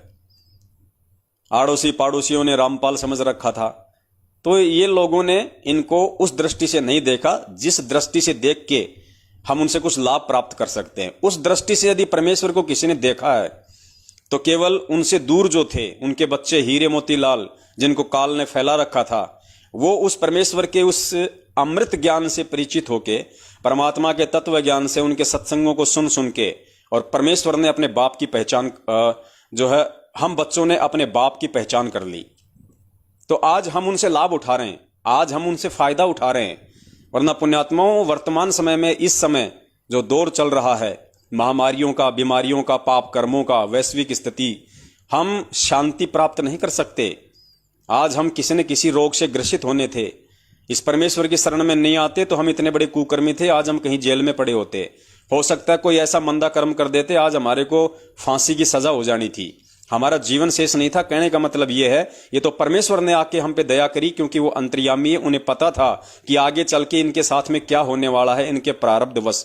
लेकिन ये मेरी अच्छी आत्मा है, युगों युगों से मेरी भक्ति करती आ रही है, काल हमेशा इनको भ्रमित कर देता है, इसलिए वो परमात्मा उस भक्ति के प्रतिफल में हमारे को उन परिस्थितियों के आने से पहले संभाल लेता है। जैसे परमात्मा ने द्रौपदी को संभाला था, परमात्मा ने मीराबाई को संभाला था, भगत प्रहलाद को संभाला था, अन्य महापुरुषों को परमात्मा ने संभाला। तो उस प्रकार से आज परमेश्वर ने हमारा हाथ पकड़ रखा है, वरना पुण्यात्माओं आप और हमारा जीवन शेष नहीं था। इसलिए हम ऐसे परमात्मा, ऐसे सतगुरुदेव जी के उपकारों को कैसे भुला सकते हैं। आज उनकी गैर हाजिरी में, आज उनकी अनुपस्थिति में जो काम वो परमात्मा किया करता है वो काम ना करके, और जिन लोगों की वजह से आज वो परमात्मा जेल में है, हम कैसे हाथों में चूड़ियां पहन के उन्हीं लोगों की जो है वो चप्पलें चाट सकते हैं, हम कैसे उन लोगों की गुलामी कर सकते हैं, कैसे उन सतलोक आश्रम मैनेजमेंट हरियाणा वालों की, जिन्होंने बरवाला कांड में अपने उल्टे कुकर्मों से भक्तों और पुलिस वालों को लड़ाया भिड़ाया, वहां पे 5-5, 6-6 भक्तों की मौत हो गई, बेवजह हमारे निर्दोष गुरुदेव पे वो मुकदमे लग गए मर्डर के, और जिन्होंने वो मर्डर करवाए नालायकों ने, संगत को बना बना के कमांडो, वो आज भगोड़े बन के घूम रहे हैं, संगत के दान पे ऐसो आराम कर रहे हैं। और वो मूर्ख संगत जिनकी उल्टी हरकतों के चलते जिनका बाप जेल में बैठा है, उन्हीं की दान धर्म ज्योति पाठ से झोलियां भर रही हैं। तो पुण्यात्माओं, काल भगवान तो यही चाहता है कि इसी तरीके से इनकी गेंद बनी रहे, इनकी फुटबॉल बनी रहे, मैं इनको लात पे लात मारता रहूं, गोल पे गोल करता रहूं, और ये आगे से आगे फुदकते रहें, वो यही चाहता है। और परमेश्वर ने हमें सत्संगों में समझाया, नादानों, मन हमें गुरुदेव ने एक वाणी के माध्यम से बताया कि रण, भक्ति और दान ये तीनों काम जवान, रण, भक्ति और दान ये तीनों काम जवान। रण यानी युद्ध क्षेत्र। एक जो युवा जो व्यक्ति होता है, जो योद्धा होता है, वो युद्ध के मैदान में जो सामना कर लेगा दुश्मन का, एक बूढ़ा नहीं कर सकता, बच्चा नहीं कर सकता। जो भक्ति एक युवा कर लेगा, क्योंकि युवा रोग रहित होता है, युवा अपना पेट भरने के लिए रोजगार कर सकता है, वो धन कमा सकता है, वो स्वस्थ होता है, वो सेवा कर सकता है। और दान, जब युवा है तो पैसे कमाएगा, नौकरी करेगा, धंधा करेगा, तो दान भी वो करेगा। इसलिए परमात्मा ने बताया कि रण, भक्ति और दान, ये तीनों काम जवान। और वो जवान जिस रण, भक्ति और दान के लिए आध्यात्मिक रूप से परमात्मा ने अपने बच्चों को तैयार किया था, आज इस लाखों की संगत में वही युवा भगत आज चापलूस बन के बैठ गए, पढ़े लिखे होके अनपढ़ वाली भूमिका निभा रहे हैं, चप्पलें चाट रहे हैं इन लोगों की। जैसा इनको आदेश दे दिया जाता है इनके व्हाट्सएप पे कि आज ये सेवा है, आज हमने ये ट्रेंड करना है, आज हमने वो फ्रेंड करना है, आज हमने हरियाणा के मुख्यमंत्री मनोहर लाल सिंह खट्टर के खिलाफ कुत्ते की तरह भौंकना है सारा दिन कि उसने बरवाला कांड करवाया, उसने बरवाला कांड करवाया। आज हमने हरियाणा के आईजी अनिल राव के खिलाफ हमने आज कुत्ते की तरह भौंकना है।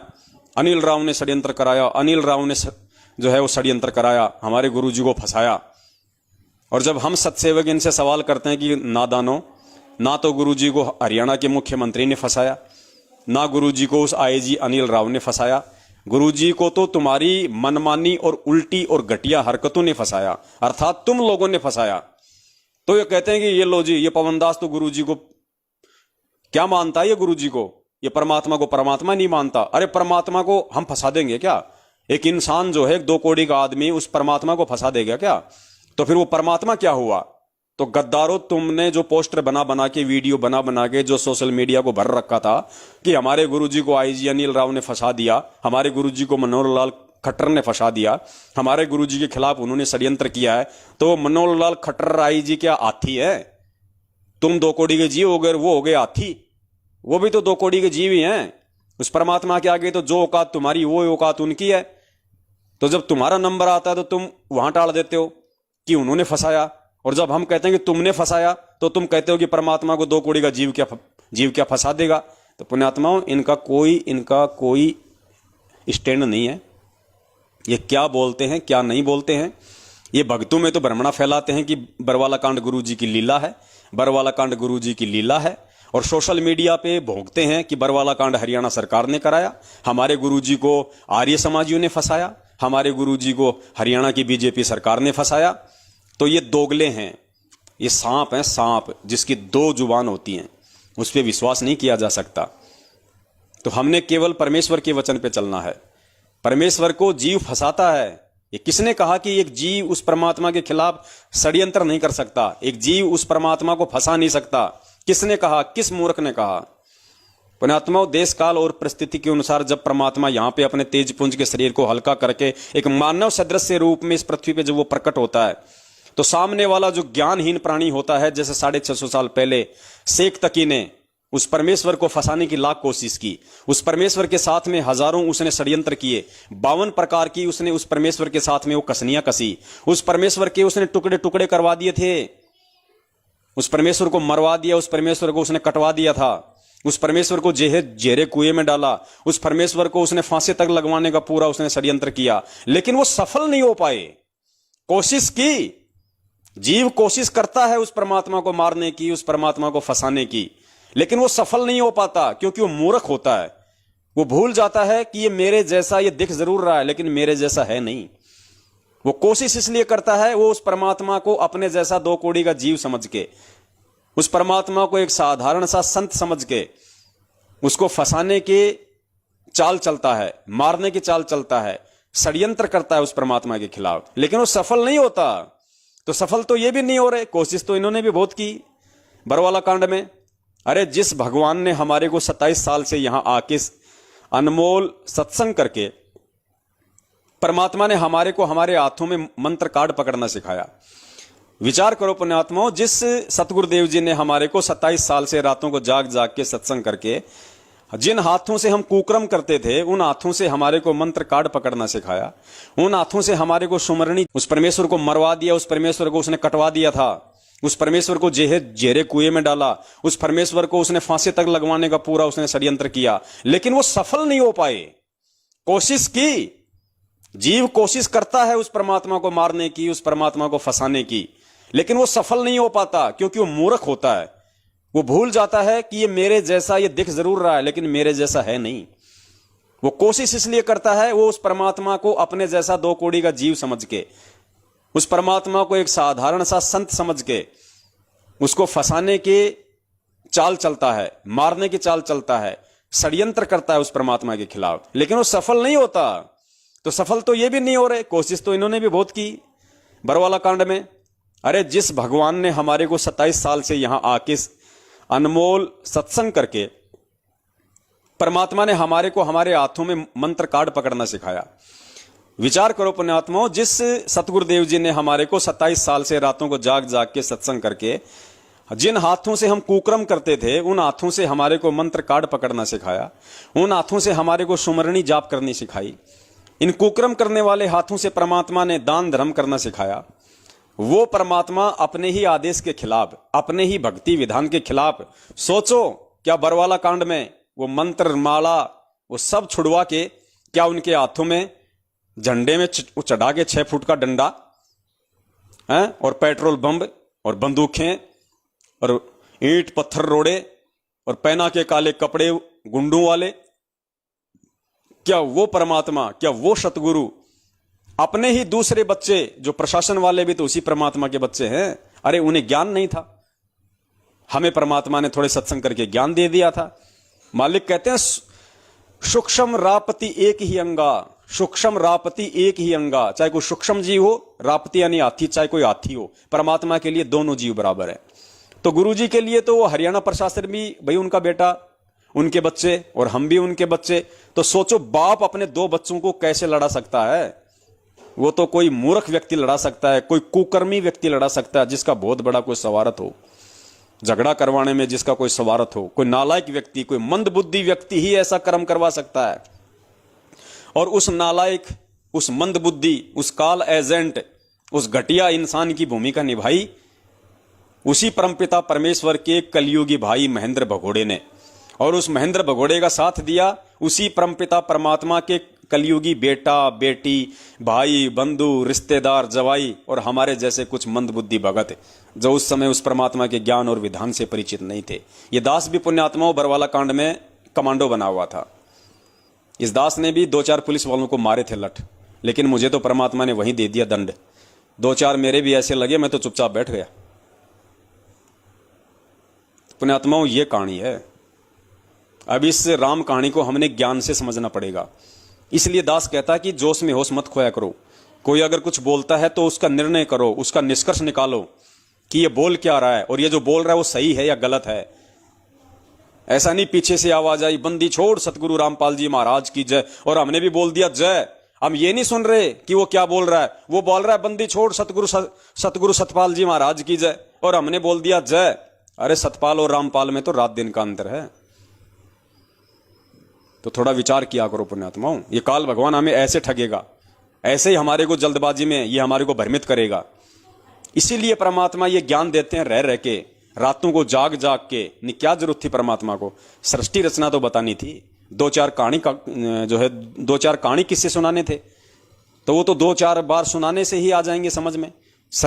भाई अगर सृष्टि रचना एक बार में याद नहीं होती तो 5 बार में हो जाएगी। क्यों परमात्मा हर बार हर सत्संग में इन्हीं बातों का जिक्र करते थे, बार बार सृष्टि रचना समझाते थे, बार बार सृष्टि रचना समझाते थे? इसीलिए कि मेरे बच्चों की रग रग में यह तत्व ज्ञान समा जाए और ये मुझे पहचान जाए कि मैं कौन हूं और मेरा मिशन क्या है। और मेरे मिशन में जो लोग रोड़ा बनेंगे, जो बाधा बनेंगे काल प्रेरणा से, काल के एजेंट बन के, उनसे मेरे बच्चे सावधान रहें। क्योंकि परमात्मा तो चाहता कि काल एजेंट भी भक्ति करें। मालिक कहते हैं कि कबीर कपट से भक्ति करे उसको भी अपनाऊं, साम दाम दंड भेद से फिर सीधे रस्ते रहूं। तो कबीर जी की शरण में आके वो कपट से भक्ति कौन करेगा? अपने स्वार्थ के लिए कौन आएगा? किसी प्रकार का कोई षड्यंत्र अपने मन में सोच के उनके पास में कौन आएगा? काल एजेंट आएगा। इसलिए परमात्मा कहते हैं कि कबीर कपट से भक्ति करे उसको भी अपनाऊं। ये परमात्मा का गुण है, वो सबको अपनाता है कि आ जाओ, भक्ति के लिए आ रहा ना, आजा, तेरे मन में छल कपट राग द्वेष दोष है, आ जा बेटा, कोई दिक्कत नहीं, एक बार मेरे से नाम ले ले, मेरे सत्संग सुन, साम दाम दंड भेद से फिर सीधे रास्ते लाऊं। तो परमात्मा तो चाहते हैं कि ये नालायक मैनेजमेंट वाले भी भक्ति कर लें, मेरे बेटा बेटी भाई बंधु रिश्तेदार जवाई, ये तो पैदाइशी काल एजेंट हैं, लेकिन भगवान चाहता है कि ये भी भक्ति कर लें। आज नहीं तो इनके कल समझ में आ जाएगी, जब इन पे इनके कर्मों की मार पड़ेगी तो समझ में आ जाएगी। लेकिन ये काल एजेंट है पुण्यात्माओं, ये इतनी आसानी से समझने वाले नहीं हैं, इनके ऊपर भयंकर दबाव है, भयंकर इनके संचित कर्मों का प्रेशर है काल भगवान की तरफ से। तो ये नहीं समझेंगे और ये आपको अंत तक ये भ्रमित ही करते रहेंगे, और अंत में भ्रमित करते करते ही इनके यहां से टिकट भी कट जाएगी। आप देख लेना पुण्यात्माओं, ये सत का मार्ग है। परमात्मा कहते हैं धर्म तो धसके नहीं धसके तीनों लोग। जिन जिन लोगों ने इस परमपिता परमेश्वर को अपने जैसा आम व्यक्ति समझ के, अपने जैसा एक सामान्य व्यक्ति समझ के इनके साथ में जो व्यवहार किया है, और जो बरवाला कांड में उल्टी हरकतें की हैं, बरवाला कांड में उल्टी हरकतें हमने भी की थी इन लोगों के बहकावे में आके, क्योंकि नए नए नाम से जुड़े थे। 2013 में नाम लिया था, एक साल बाद में कांड हो गया। ना इतने हम सत्संग सुन पाए थे, ना इतना हम कोई गुरु जी को परमात्मा मान पाए थे उस समय। तो हम बहकावे में आ गए। हमने सोचा भाई जब गुरु जी का भाई कह रहा है, जब गुरु जी का बेटा, गुरु जी का जवाई, ये इतने बड़े बड़े बॉडीगार्ड हैं, 4-4 फुट की लेके बंदूकें जो गुरु जी के 24 घंटे आगे पीछे घूमते रहते हैं, तो ये झूठ थोड़ी बोलेंगे हैं? भाई गुरु जी के आदेश हैं। और हम लोग भी पहन के काले कपड़े और वहां पे बन के फौजी हो गए तैयार। और हम सोच रहे थे कि जिंदगी में कभी कमांडो नहीं बने, परमात्मा ने कमांडो बना दिया, ऐसा और बोल रहे थे हम मूर्ख। पुण्यात्माओं अब समझ में आई वो सारी बातें कि कमांडो हमें वहां पे क्यों बनाया था, और हमारे को कमांडो बना के वहां पे किसने खड़ा किया था। काल भगवान हमारी जान लेना चाहता था वहां पे। और पुण्यात्माओं यकीन मानना, ये तो धरती पे समर्थ भगवान प्रकट है। उस समय पूज्य गुरुदेव जी आश्रम में प्रकट थे, नहीं तो पुण्यात्माओं जो षड्यंत्र इन काल एजेंटों ने जो रचा था वहां पे मैनेजमेंट वालों ने, कम से कम 30-40 हजार की संगत थी, कम से कम 2-2.5 हजार लोगों को इन्होंने सैनिक बना के खड़ा कर रखा था, कमांडो बना के खड़ा कर रखा था, पूरे हथियारों से लैस। सामने 30-40 हजार की पुलिस फोर्स थी।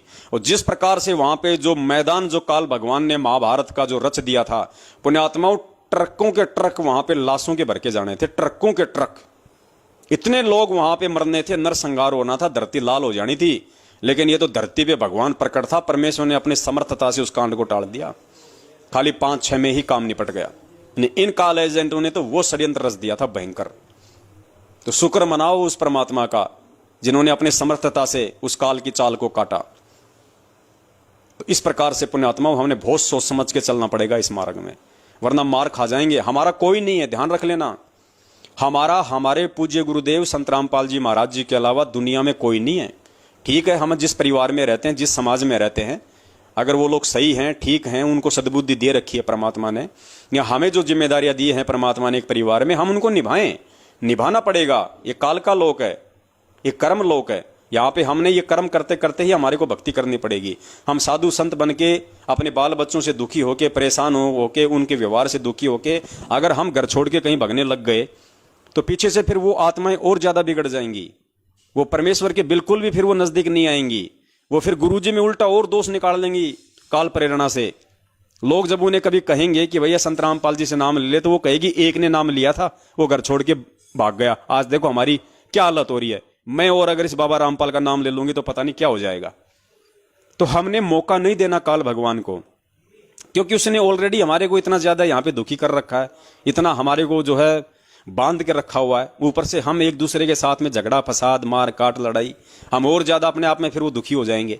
तो यहाँ हमें परमात्मा का ज्ञान हमारे को थोड़ा सा राहत देगा, परमात्मा का ज्ञान हमारे को सद्बुद्धि देगा कि भैया हम एक दूसरे के संस्कार वश, एक दूसरे के पिछले ऋण संबंधों के वश हम एक दूसरे से जुड़े हुए हैं। आज अगर किसी की भक्तमती अगर किसी भगत को ज्यादा बोल देती है, या किसी का भगत यदि किसी भक्तमती को ज्यादा बोल देता है, हो सकता है नौबत थोड़ी बहुत हाथापाई पे भी आ जाए। तो भी पुण्यात्माओं हमने बहुत धैर्य से काम लेना पड़ेगा, क्योंकि ऋण संबंध है, ये हमने उतारने पड़ेंगे। ये चाहे हम आज उतार दें, चाहे हम ये अगले जन्म में उतारें। पुण्यात्माओं जब तक हम इन ऋणों को कंप्लीट नहीं कर देंगे, और ये ऋण कंप्लीट होंगे परमेश्वर के ज्ञान आधार से, उनकी वचन पे चलते हुए, ये परमात्मा हमारा ऋण उतरवा रहा है। आज हम जिस घर में एक इंसान के रूप में हैं, और दूसरी आत्मा जो है वो हमारी बहन या हमारी भक्तमती के रूप में, हमारी माँ के रूप में, आज अगर हम घर छोड़ के भग जाएंगे उनकी बातों से दुखी होके परेशान होके कि कहीं और जाके काम धंधा करूंगा, वहां पे भक्ति करूंगा, ये मुझे ज्यादा परेशान कर रहे हैं, नहीं, ये नहीं चलेगा। ये आपकी परीक्षा है। गुरुदेव ने कहा कि आपको अपने घर से भगत बनना पड़ेगा। जो व्यक्ति अपने घर में भगत नहीं बना वो व्यक्ति कभी बाहर जिंदगी में भगत नहीं बन सकता, क्योंकि आपके घर में आपकी वो परीक्षा लेगा परमात्मा। आपके धैर्य की परीक्षा होगी तो आपकी अपने घर में होगी, आपके विवेक की परीक्षा होगी तो आपके घर में होगी। परमात्मा आपको एक घर से ही आपको परमात्मा भगत बनाएगा। आप कितने सहनशील बने हो, आप कितने धैर्यवान हो, आप कितना मीठा बोलते हो, आप कितना कड़वा बोलते हो, छोटी छोटी बातों पे आप अपने बच्चे को मारते हो, आप उनको धमकाते हो, आप उनको पीटते हो, ये सारी चीजों की रिहर्सल परमात्मा हमारी यहीं से करवाएगा। ठीक है, हमें गुरुजी ने इस बात को बता रखा है कि बच्चे मान लीजिए अगर कोई ऐसी कोई गलती कर दें और यदि बच्चों को यदि उनको धमकाना भी पड़ जाए, उनको एक आधा यदि कोई थप्पड़ भी मारना पड़ जाए, तो गुरुजी कहते हैं कि उसमें कोई दिक्कत नहीं है, वरना बच्चे जो है वो बिगड़ जाते हैं। लेकिन मैं बात कर रहा हूं जैसे अपनी भक्तमती के साथ में बहुत सारे भगतों के ऐसे दास के पास आते हैं फोन, उनका आपस में हो जाता है झगड़ा। मैं तो एक हरियाणा के कोऑर्डिनेटर के पास में रहा करता था पहले वो सच्चाई के साथ में था, बाद में आगे चल के वो बिगड़ गया। आज भी वो हरियाणा का जो है कोऑर्डिनेटर बना हुआ है भाई। तो मैं देखता था वहां पे वो अपनी पत्नी की पिटाई कर देता था, और वो कोऑर्डिनेटर है वो आज भी, उस समय भी था वो कोऑर्डिनेटर। अब बताओ पुण्यात्मा ये कहाँ क्या कर रहे हैं हम। तो हमने बहुत ही धैर्य से काम लेना पड़ेगा। गुरुजी ने क्या कहा कि जो पतिव्रता औरत होती है उसके लक्षण होते हैं, जैसी वो घर में होती है वैसी वो बाहर अपना व्यवहार करती है। तो घर में तो हम करें लड़ाई झगड़े, और बाहर जाके हम कहें भगत जी सत्साई, बहन जी सत्साई। अरे जो दूसरे भगत की बहन को तू इतना प्यार से बोल रहा है, उसका आधा तू अपनी भक्तमती को भी बोल लेगा तो परमात्मा उसमें भी प्रेरणा करेगा। फिर वो भी सोचने पे मजबूर हो जाएगी कि भाई देखो गुरुजी की भक्ति से इसके अंदर कितना चेंज आ गया। भगत जी देखो पहले मुझे बात बात पे टोका करते थे, बात बात पे मुझे लड़ दिया करते थे, विचार नहीं करते थे, मेरी बात पे 2-4 मिनट विचार नहीं करते थे, तुरंत रिएक्शन दे दिया करते थे, चुप रहे, ये वो फलाना दिखना, तेरे को कुछ नहीं पता। अब देखो भगत जी मुझे कुछ नहीं कहते कोई बात नहीं, थोड़ी देर बाद में कर लेंगे, कोई बात नहीं, तू करी वैसे कर लेते हैं। और फिर गुरुजी ने क्या बताया, उस समय तुरंत रिएक्शन मत दो उसको कि नहीं तू गलत है, तेरे को ज्ञान नहीं है 2 कौड़ी का, ये वो। गुरुजी कहते हैं तुरंत रिएक्शन मत दो उसको।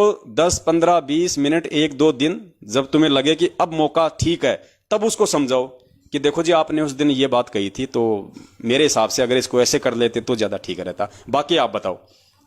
तो उस समय परमात्मा उसको भी प्रेरणा कर देगा, क्योंकि मालिक तो हम दोनों के साथ हैं, हम उनकी शरण में हैं। तो ऐसे पुण्यात्माओं गुरुजी ने बताया कि हमने अपने परिवार में सबसे पहले एक भगत बनना है। हम संगत में तो एक भगत बनने की नौटंकी करें और अपने घर में रखें 24 घंटे हम कलेश, तो गुरुजी कहते हैं तू भगत बनेगा नहीं 7 जन्म में। तो इस प्रकार हमने जिन घरों में, क्योंकि जो ये झगड़े होते हैं पुण्यात्माओं जानबूझ के कोई नहीं करना चाहता। गुरुजी ने सत्संग में बताया कि जानबूझ के नुकसान कोई नहीं चाहता, ये काल चाहता है कि हमेशा इनके जूत बजे रहें, हमेशा इनके झगड़े हों, इनके घर में राग द्वेष रहे, ताकि इनका ध्यान इन परेशानियों में, चिंताओं में, झगड़े में रहे, भक्ति की तरफ इनका ध्यान ना जाए। उसकी सिर्फ कोशिश ये है। तो ये उसकी सूक्ष्म चाल है, हमने इसको समझना पड़ेगा। जब भी ऐसी कोई नौबत हमारे परिवार में आती है तो गुरुदेव के सत्संगों को तुरंत आधार बनाओ कि ये काल भगवान की चाल है। अब जैसे दास है, मार्केट में जाता है, कहीं भी जाता है, पुण्यात्माओं है तो हम सब जीव, हम सब 2 कौड़ी के जीव हैं। कहीं मन में यदि ऐसा कोई दोष आ जाता है कहीं, तो पुण्यात्माओं तुरंत हमने ये सोचना चाहिए, दास तुरंत सोचता है कि पवन बेटा काल भगवान की सूक्ष्म चाल है, ध्यान रहे, सब अपने भाई बहन है, ये बड़ी बड़ी गाड़ियां, ये बड़ी बड़ी कोठियां, ये कुछ नहीं है, ये काल का जाल है, ये सूक्ष्म चाल है काल भगवान की। वो तेरा ध्यान आकर्षित करना चाहता है, तुझे मर्यादाओं से गिराना चाहता है। तो गुरुजी कहते हैं कि ये तत्व ज्ञान तुरंत तुम्हारे आंखों के आगे आ जाएगा और तुम गलतियां करने से बचोगे। ऐसा नहीं है कि जो आदमी पहले बहुत ज्यादा दारू पीता था, अब वो किसी दारू के ठेके के आगे से जाएगा तो उसकी तरफ वो देखेगा भी नहीं। हो सकता है वो देखेगा भी, हो सकता है उसको पहले की जो याद है वो भी आ जाए कि यार ऐसे पीते थे, ऐसे दोस्तों के साथ में पार्टी करते थे। तो गुरुजी ने कहा कि वो सोचने से नामखंड नहीं होता, सोचने से मर्यादा खंड नहीं होती, वो भाव अंदर आने से नामखंड नहीं होते। जो भाव तेरे अंदर आए हैं, जो सोच तेरे अंदर आई है वो कुक्रम करने की, वो काल भगवान ने पैदा की है। लेकिन उस सोच को, उस भाव को तू अपने जीवन में यथार्थता में आने मत दे, उनके ऊपर तू मतलब चलना मत। दारू का ठेका दिख गया, तूने देख लिया, ठीक है कोई दिक्कत नहीं, तुझे पहले की बातें याद आ गई, ठीक है, लेकिन पीनी नहीं, पीना नहीं, जाके खरीदना नहीं, तो इस प्रकार से पुण्यात्माओं हमने इस तत्व ज्ञान को आधार बनाना है, वरना ऐसे तो 24 घंटे हमारे नाम ही खंड होते रहेंगे, फिर हम भक्ति क्या करेंगे बताओ। तो इस प्रकार से गुरुजी ने बताया सबसे पहले हमारे को हमारे परिवार से ही भगत बनना पड़ेगा, वरना संगत में जाके हम भगत बनने का दिखावा करेंगे, कभी जिंदगी में हम सफल नहीं हो पाएंगे। दास में भी थोड़ी बहुत कुछ कमियां हैं, और दास भी आज आप सभी भगत भाई बहनों के बीच में इस लाइव साध संगति के माध्यम से और परमपिता परमेश्वर सतगुरु रामपाल जी महाराज जी को साक्षी मान के दास भी ये प्रतिज्ञा करता है कि दास में भी जो थोड़े बहुत जो कुछ अवगुण हैं, थोड़ी बहुत जो कुछ त्रुटियां हैं, दास भी आज के बाद में अपने परिवार में उनको जड़ से खत्म करने की कोशिश करेगा। मैं गुरुजी को दंडोत करूंगा, मैं गुरुजी से आशीर्वाद प्राप्त करूंगा, मैं परमेश्वर से इस बात की मैं प्रतिज्ञा करूंगा कि परमेश्वर मैं आपके दिखाए रास्ते पे चलूंगा, लेकिन परमात्मा उस रास्ते पे चलने की जो है मेरी औकात नहीं है जब तक आप अपना आशीर्वाद मेरे ऊपर नहीं बना के रखोगे। तो पुण्यात्माओं, मैं भी आज उस परमपिता परमेश्वर सतगुरु रामपाल जी महाराज जी से प्रतिज्ञा करता हूं, आप भी कीजिएगा। और हमारे अपने परिवारों में, क्योंकि परमेश्वर ने देखो कल क्या कहा था कि पुण्यात्माओं जिस घर में परमात्मा का नाम हो जाता है वहां वो घर परमात्मा एक मिनी आश्रम बना देता है, वो घर परमात्मा मिनी आश्रम बना देता है। और पुण्यात्मा फिर आश्रम में राग द्वेष झगड़े बात बात पे ऊपर जो है लड़ाई वगैरह ये फिर आश्रम में नहीं हो सकती। या तो हमने अभी तक अपने घर को आश्रम बनाया नहीं, या हमने उसको अभी तक आश्रम माना नहीं। तो अब हमने गलतियां नहीं करनी है, क्योंकि आने वाले समय में परमात्मा सतयुग लेके आएंगे। तो सतयुग पुण्यात्मा उसी समय तो आएगा जब हम उस सतयुग में जाने के लायक बनेंगे। जब हम सतयुग में जाने के लायक ही नहीं बनेंगे, हम परमेश्वर के वचन पे नहीं चलेंगे, सतयुग में जैसे प्राणी होते थे वैसा यदि हम अपने आप को नहीं बनाएंगे, अगर आज से यदि हम वो रिहर्सल शुरू नहीं करेंगे, भगत बनने की वो प्रक्रिया अपने अंदर नहीं लेके आएंगे, हम वैसे गुण और लक्षण अपने अंदर वो पैदा नहीं करेंगे जैसे गुण और लक्षण वो गुरुदेव अपने एक भगत के अंदर चाहता है। पुण्यात्मा, कैसे परमात्मा का सतयुग आएगा, कैसे परमेश्वर का मिशन जो है वो परवान चढ़ेगा। तो ये सब कुछ हमारे पीछे है।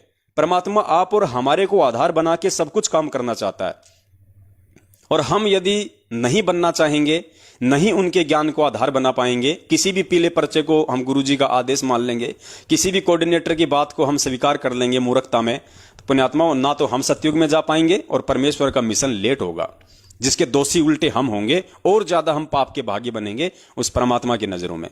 तो हम आज के बाद में हम सभी भगत भाई बहन हम ये कोशिश करेंगे, क्योंकि हम सब जीव हैं और परमात्मा कहते हैं कि जीव जो होता है वो पांचों विकारों से युक्त होता है। ठीक है, परमात्मा की शरण में आने के बाद, तत्व ज्ञान लेने के बाद में ये विकार तो रहेंगे, पांचों विकार गुरुजी ने बताया कि यहां पे बिल्कुल आप उनको नष्ट नहीं कर पाओगे, लेकिन वो थोड़े बहुत जो है वो डीएक्टिवेट हो जाएंगे।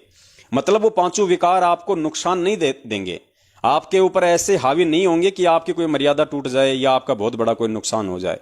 वो डाइल्यूट हो जाएंगे, निष्क्रिय हो जाएंगे, लेकिन वो रहेंगे। तो जो रहेंगे वो भी जब कभी कभार हमारे ऊपर दबाव डालेंगे उस काल भगवान की प्रेरणा से, तो उस समय हमने गुरुदेव के ज्ञान को ही आधार बना के और उस समय काल भगवान की उस घटना को सूक्ष्म चाल के रूप में लेके हमने सतर्क हो जाना है कि अब जो बातें हो रही हैं या जो ये घटना जो घटित होने जा रही है, ये काल भगवान की चाल है और ये तेरी मर्यादा तोड़वाना चाहता है, तुझे परमेश्वर के मार्ग से नीचे गिराना चाहता है। तो हमने बहुत ही सतर्क रहना है। यदि भक्तमती कभी कभार दो बातें बोल दे तो भगत ने नीचे गर्दन कर लेनी चाहिए, अपने कान में लगा के लेड अपने सत्संग सुन ले, अपने मंत्र कर ले। मतलब गुरुजी कहते हैं, इसी को कहते हैं कि मन को मारना, जीवित मरना।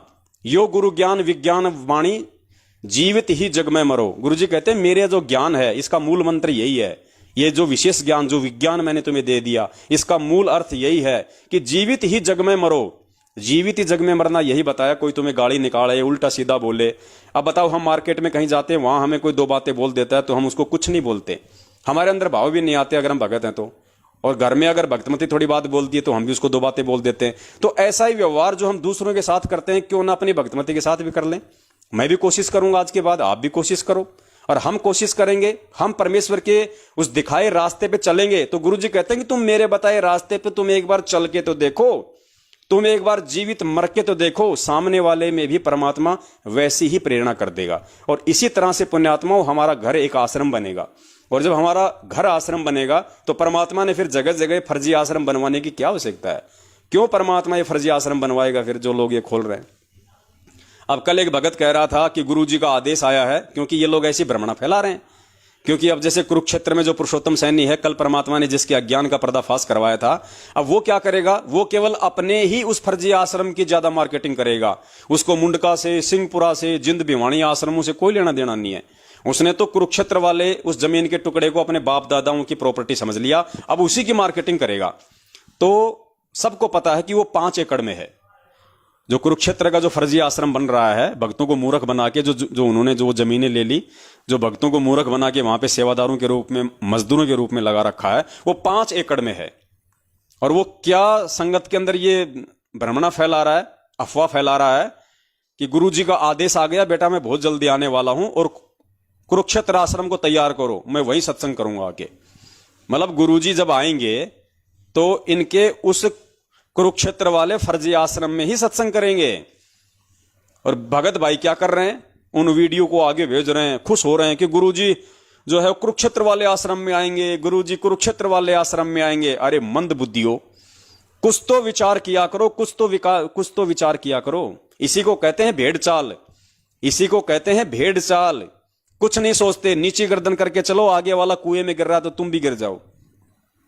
अरे विचार करो, आज से पहले गुरुजी कहां सत्संग करते थे? सतलोक आश्रम बरवाला, जिला हिसार, हरियाणा। बरवाला आश्रम वो कितने एकड़ का था? 16 एकड़ का। और कुरुक्षेत्र वाला कितने एकड़ का है? ओनली 5 एकड़ का। यानी उस फर्जी आश्रम से 3 गुना ज्यादा बड़ा था हमारा सतलोक आश्रम बरवाड़ा, जहां पे गुरुजी सत्संग किया करते थे। कहने का मतलब है, सतलोक आश्रम बरवाला में जितने एकड़ के अंदर वो लैट्रिन और बाथरूम बने हुए हैं, उतने में तो कुरुक्षेत्र का पूरा आश्रम बना हुआ है। और जब गुरुजी 2014 में जब वहां पे समागम किया करते थे, तो पुण्यात्माओं कभी कभार ऐसा समय आ जाता था कि भगत इतने हो जाते थे कि रोड के बाहर जो खेत होते थे वहां पे टेंट लगाने पड़ते थे, वहां पे तंबू लगाने पड़ते थे, भगत नहीं आते थे। तो सोचिए, जब गुरुजी 2014 में थे, उस समय संगत का ये हाल था कि 16 एकड़ के आश्रम में भी भक्तों के बैठने की जगह थोड़ी थी। पर अब जब गुरुजी आएंगे तो पूरी दुनिया उल्टेगी, पूरी दुनिया पलटेगी। अब तो मेरे हिसाब से 500 एकड़ का आश्रम भी छोटा पड़ जाएगा गुरुजी के लिए। और ये कहते हैं गुरुजी कुरुक्षेत्र के आश्रम में आएंगे, गुरुजी कुरुक्षेत्र के आश्रम में सत्संग करेंगे। कुरुक्षेत्र के आश्रम में जितनी जगह है उतने में तो भगत लैट्रिन और पानी पेशाब भी नहीं कर पाएंगे। तुम कहां कुरुक्षेत्र के आश्रम में जो है परमात्मा के आने की बाढ़ देख रहे हो? यही तो तुम्हारी छोटी सोच है। कुछ विचार किया करो इन बातों पे। ऐसे ही भेड़ चाल में एक दूसरे के पीछे मत हुआ करो। तो पुण्यात्माओं, हमने ज्ञान आधार से चलना है। ये अपना प्रचार करें तो करें। देखो, ये इनका धंधा है, फर्जी आश्रम बना के इन्होंने अपना धार्मिक धंधा बना लिया। ये अपना प्रचार करेंगे, इनको करने दो। परमेश्वर इनके बाप का नौकर नहीं है जो इनके अनुसार चलेगा। जैसे गुरुजी कहते हैं ना, जब बकरीद के टाइम भाई काटता है मुर्गा, हे अल्लाह इस आत्मा को जन्नत में भेजना, वो पढ़ के कलमा, तो गुरुजी कहते हैं कि अल्लाह तेरे बाप का नौकर है, जो तू कहेगा वैसे वैसे काम करेगा। तो गुरुजी इनके बाप के नौकर हैं क्या? जो ये कहेंगे वैसा ही होगा। कुरुक्षेत्र के आश्रम में आएंगे, कुरुक्षेत्र के आश्रम में तो भगत लोग भी लैट्रिन करने नहीं आएंगे, क्योंकि ये भक्तों के हराम की कमाई पे है। भक्तों को बेचारों को झूठ बोल के, ठग के, लूट के तुमने जो ये पाप इकट्ठा किया है ना, भगत लोग तो लैट्रिन करने भी नहीं आएंगे, वहां पे ध्यान रखना। और अब की बात जब परमात्मा आएंगे तो जैसे राष्ट्रपति की जहां सभा होती है, राष्ट्रपति जहां जाता है, अरे 2 करोड़ का जीव अमेरिका का डोनाल्ड ट्रंप गुजरात में आया था, उसके स्वागत के लिए जवाहरलाल नेहरू या कौन सा स्टेडियम था वो, वल्लभ भाई पटेल स्टेडियम है, कितना बड़ा स्टेडियम, कितनी पब्लिक, कितनी सुविधा। अब ऐसा होगा जब एक 2 करोड़ के जीव के लिए जो 5 साल के लिए राष्ट्रपति बना हुआ था, उसके स्वागत के लिए पूरे हिंदुस्तान की सरकार झुक गई। हिंदुस्तान का राष्ट्रपति उसके आगे आगे चल रहा है, आओ जी देखो जी, ये है जी, वो है जी, लोग उसको डांस कर करके दिखा रहे हैं, उसका दिल खुश कर रहे हैं। एक 2 करोड़ के जीव का जो 5 साल के लिए अमेरिका का राष्ट्रपति बना था, और अब वापस वहीं पे आ गया रोड पे। तो सोचो, ये तो पूर्ण परमेश्वर है, ये तो पूरी दुनिया का राष्ट्रपति है, सदा सदा का भगवान है। अरे अब की बार जब ये आएगा तो पूरी तैयारी के साथ में आएगा, और पूरी तैयारी के साथ में सरकारें लेके आएंगी।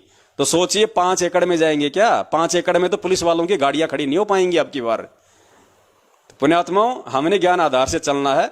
ये काल के एजेंट है, इनका काम है, संगत मूर्ख है, संगत नादान है, और काल यही चाहता है कि इन मूर्खों को इसी प्रकार से इनको फंसा के रखो। इनके मन में यही बांट दो कि गुरुजी कुरुक्षेत्र में आएंगे, गुरुजी कुरुक्षेत्र में आएंगे। अरे वो तो धरती इतनी पापिणी है, वो तो इतनी पाप कर्म वाली भूमि है, वो कुरुक्षेत्र तो जहां महाभारत का युद्ध हुआ, वो तो पापकर्मी भूमि है, पापकर्मी। तो पुण्यात्मा बहुत सोच समझ के। उसके बाद में कुछ पाकिस्तान के हमारे भगत भाई बहन हैं जिनके दास के पास में फोन आए थे, या वैसे मोबाइल से व्हाट्सएप कॉलिंग के जरिए उनसे बातचीत होती है। दास उनके नाम नहीं बताना चाहेगा क्योंकि बहुत सारे भगत भाई बहन दास के संपर्क में हैं पाकिस्तान से, और बहुत ज्यादा अच्छे से वहां पे वो प्रचार भी कर रहे हैं, क्योंकि पाकिस्तान में भी संगत को मालूम पड़ गया है कि ये इनका आडंबर है, ये इनका पाखंड है।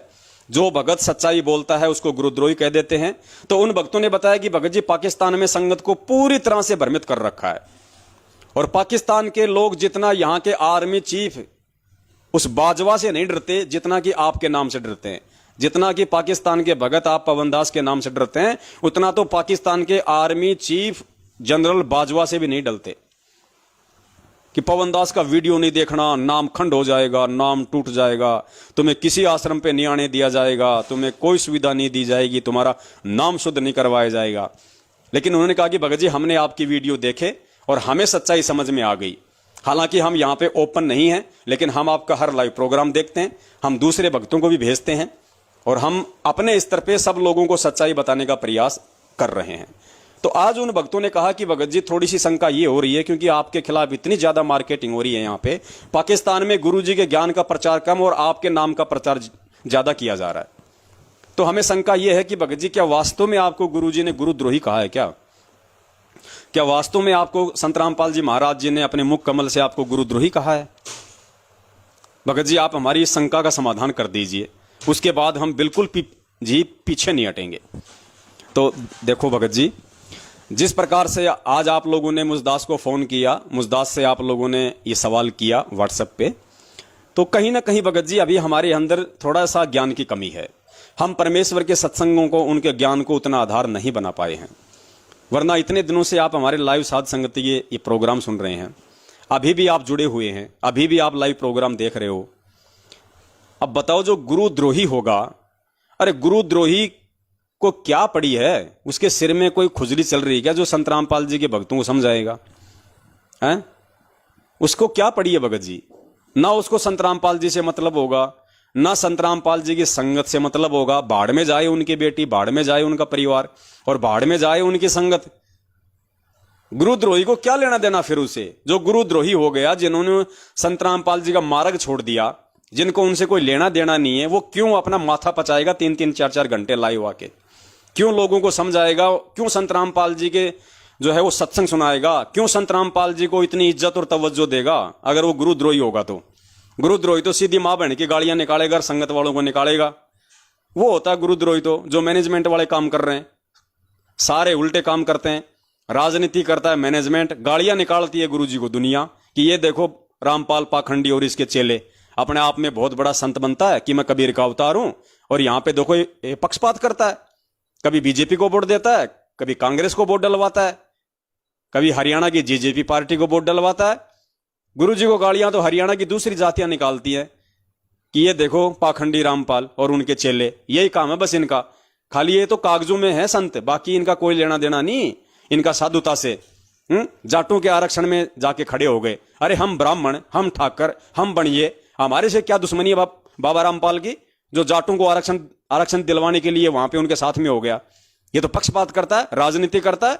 एक तरफ तो कहता है कि जीव हमारी जाति है और मानव धर्म हमारा, हिंदू मुस्लिम सिख ईसाई धर्म नहीं कोई न्यारा है, और यहां पे ये भेदभाव कर रहा है।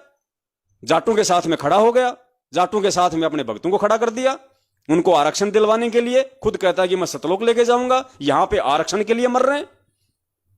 तो पुण्यात्माओं, इनकी उल्टी हरकतों के चलते, सतलोक आश्रम मैनेजमेंट हरियाणा वालों की गंदी और हरकतों के चलते आज पूरी दुनिया तुम्हारे गुरुजी को गालियां निकाल रही है, उनकी निंदा करती है, उनकी चुगली करती है। तो असली गुरुद्रोही तो ये हैं, इनको कहते हैं साइलेंट गुरुद्रोही।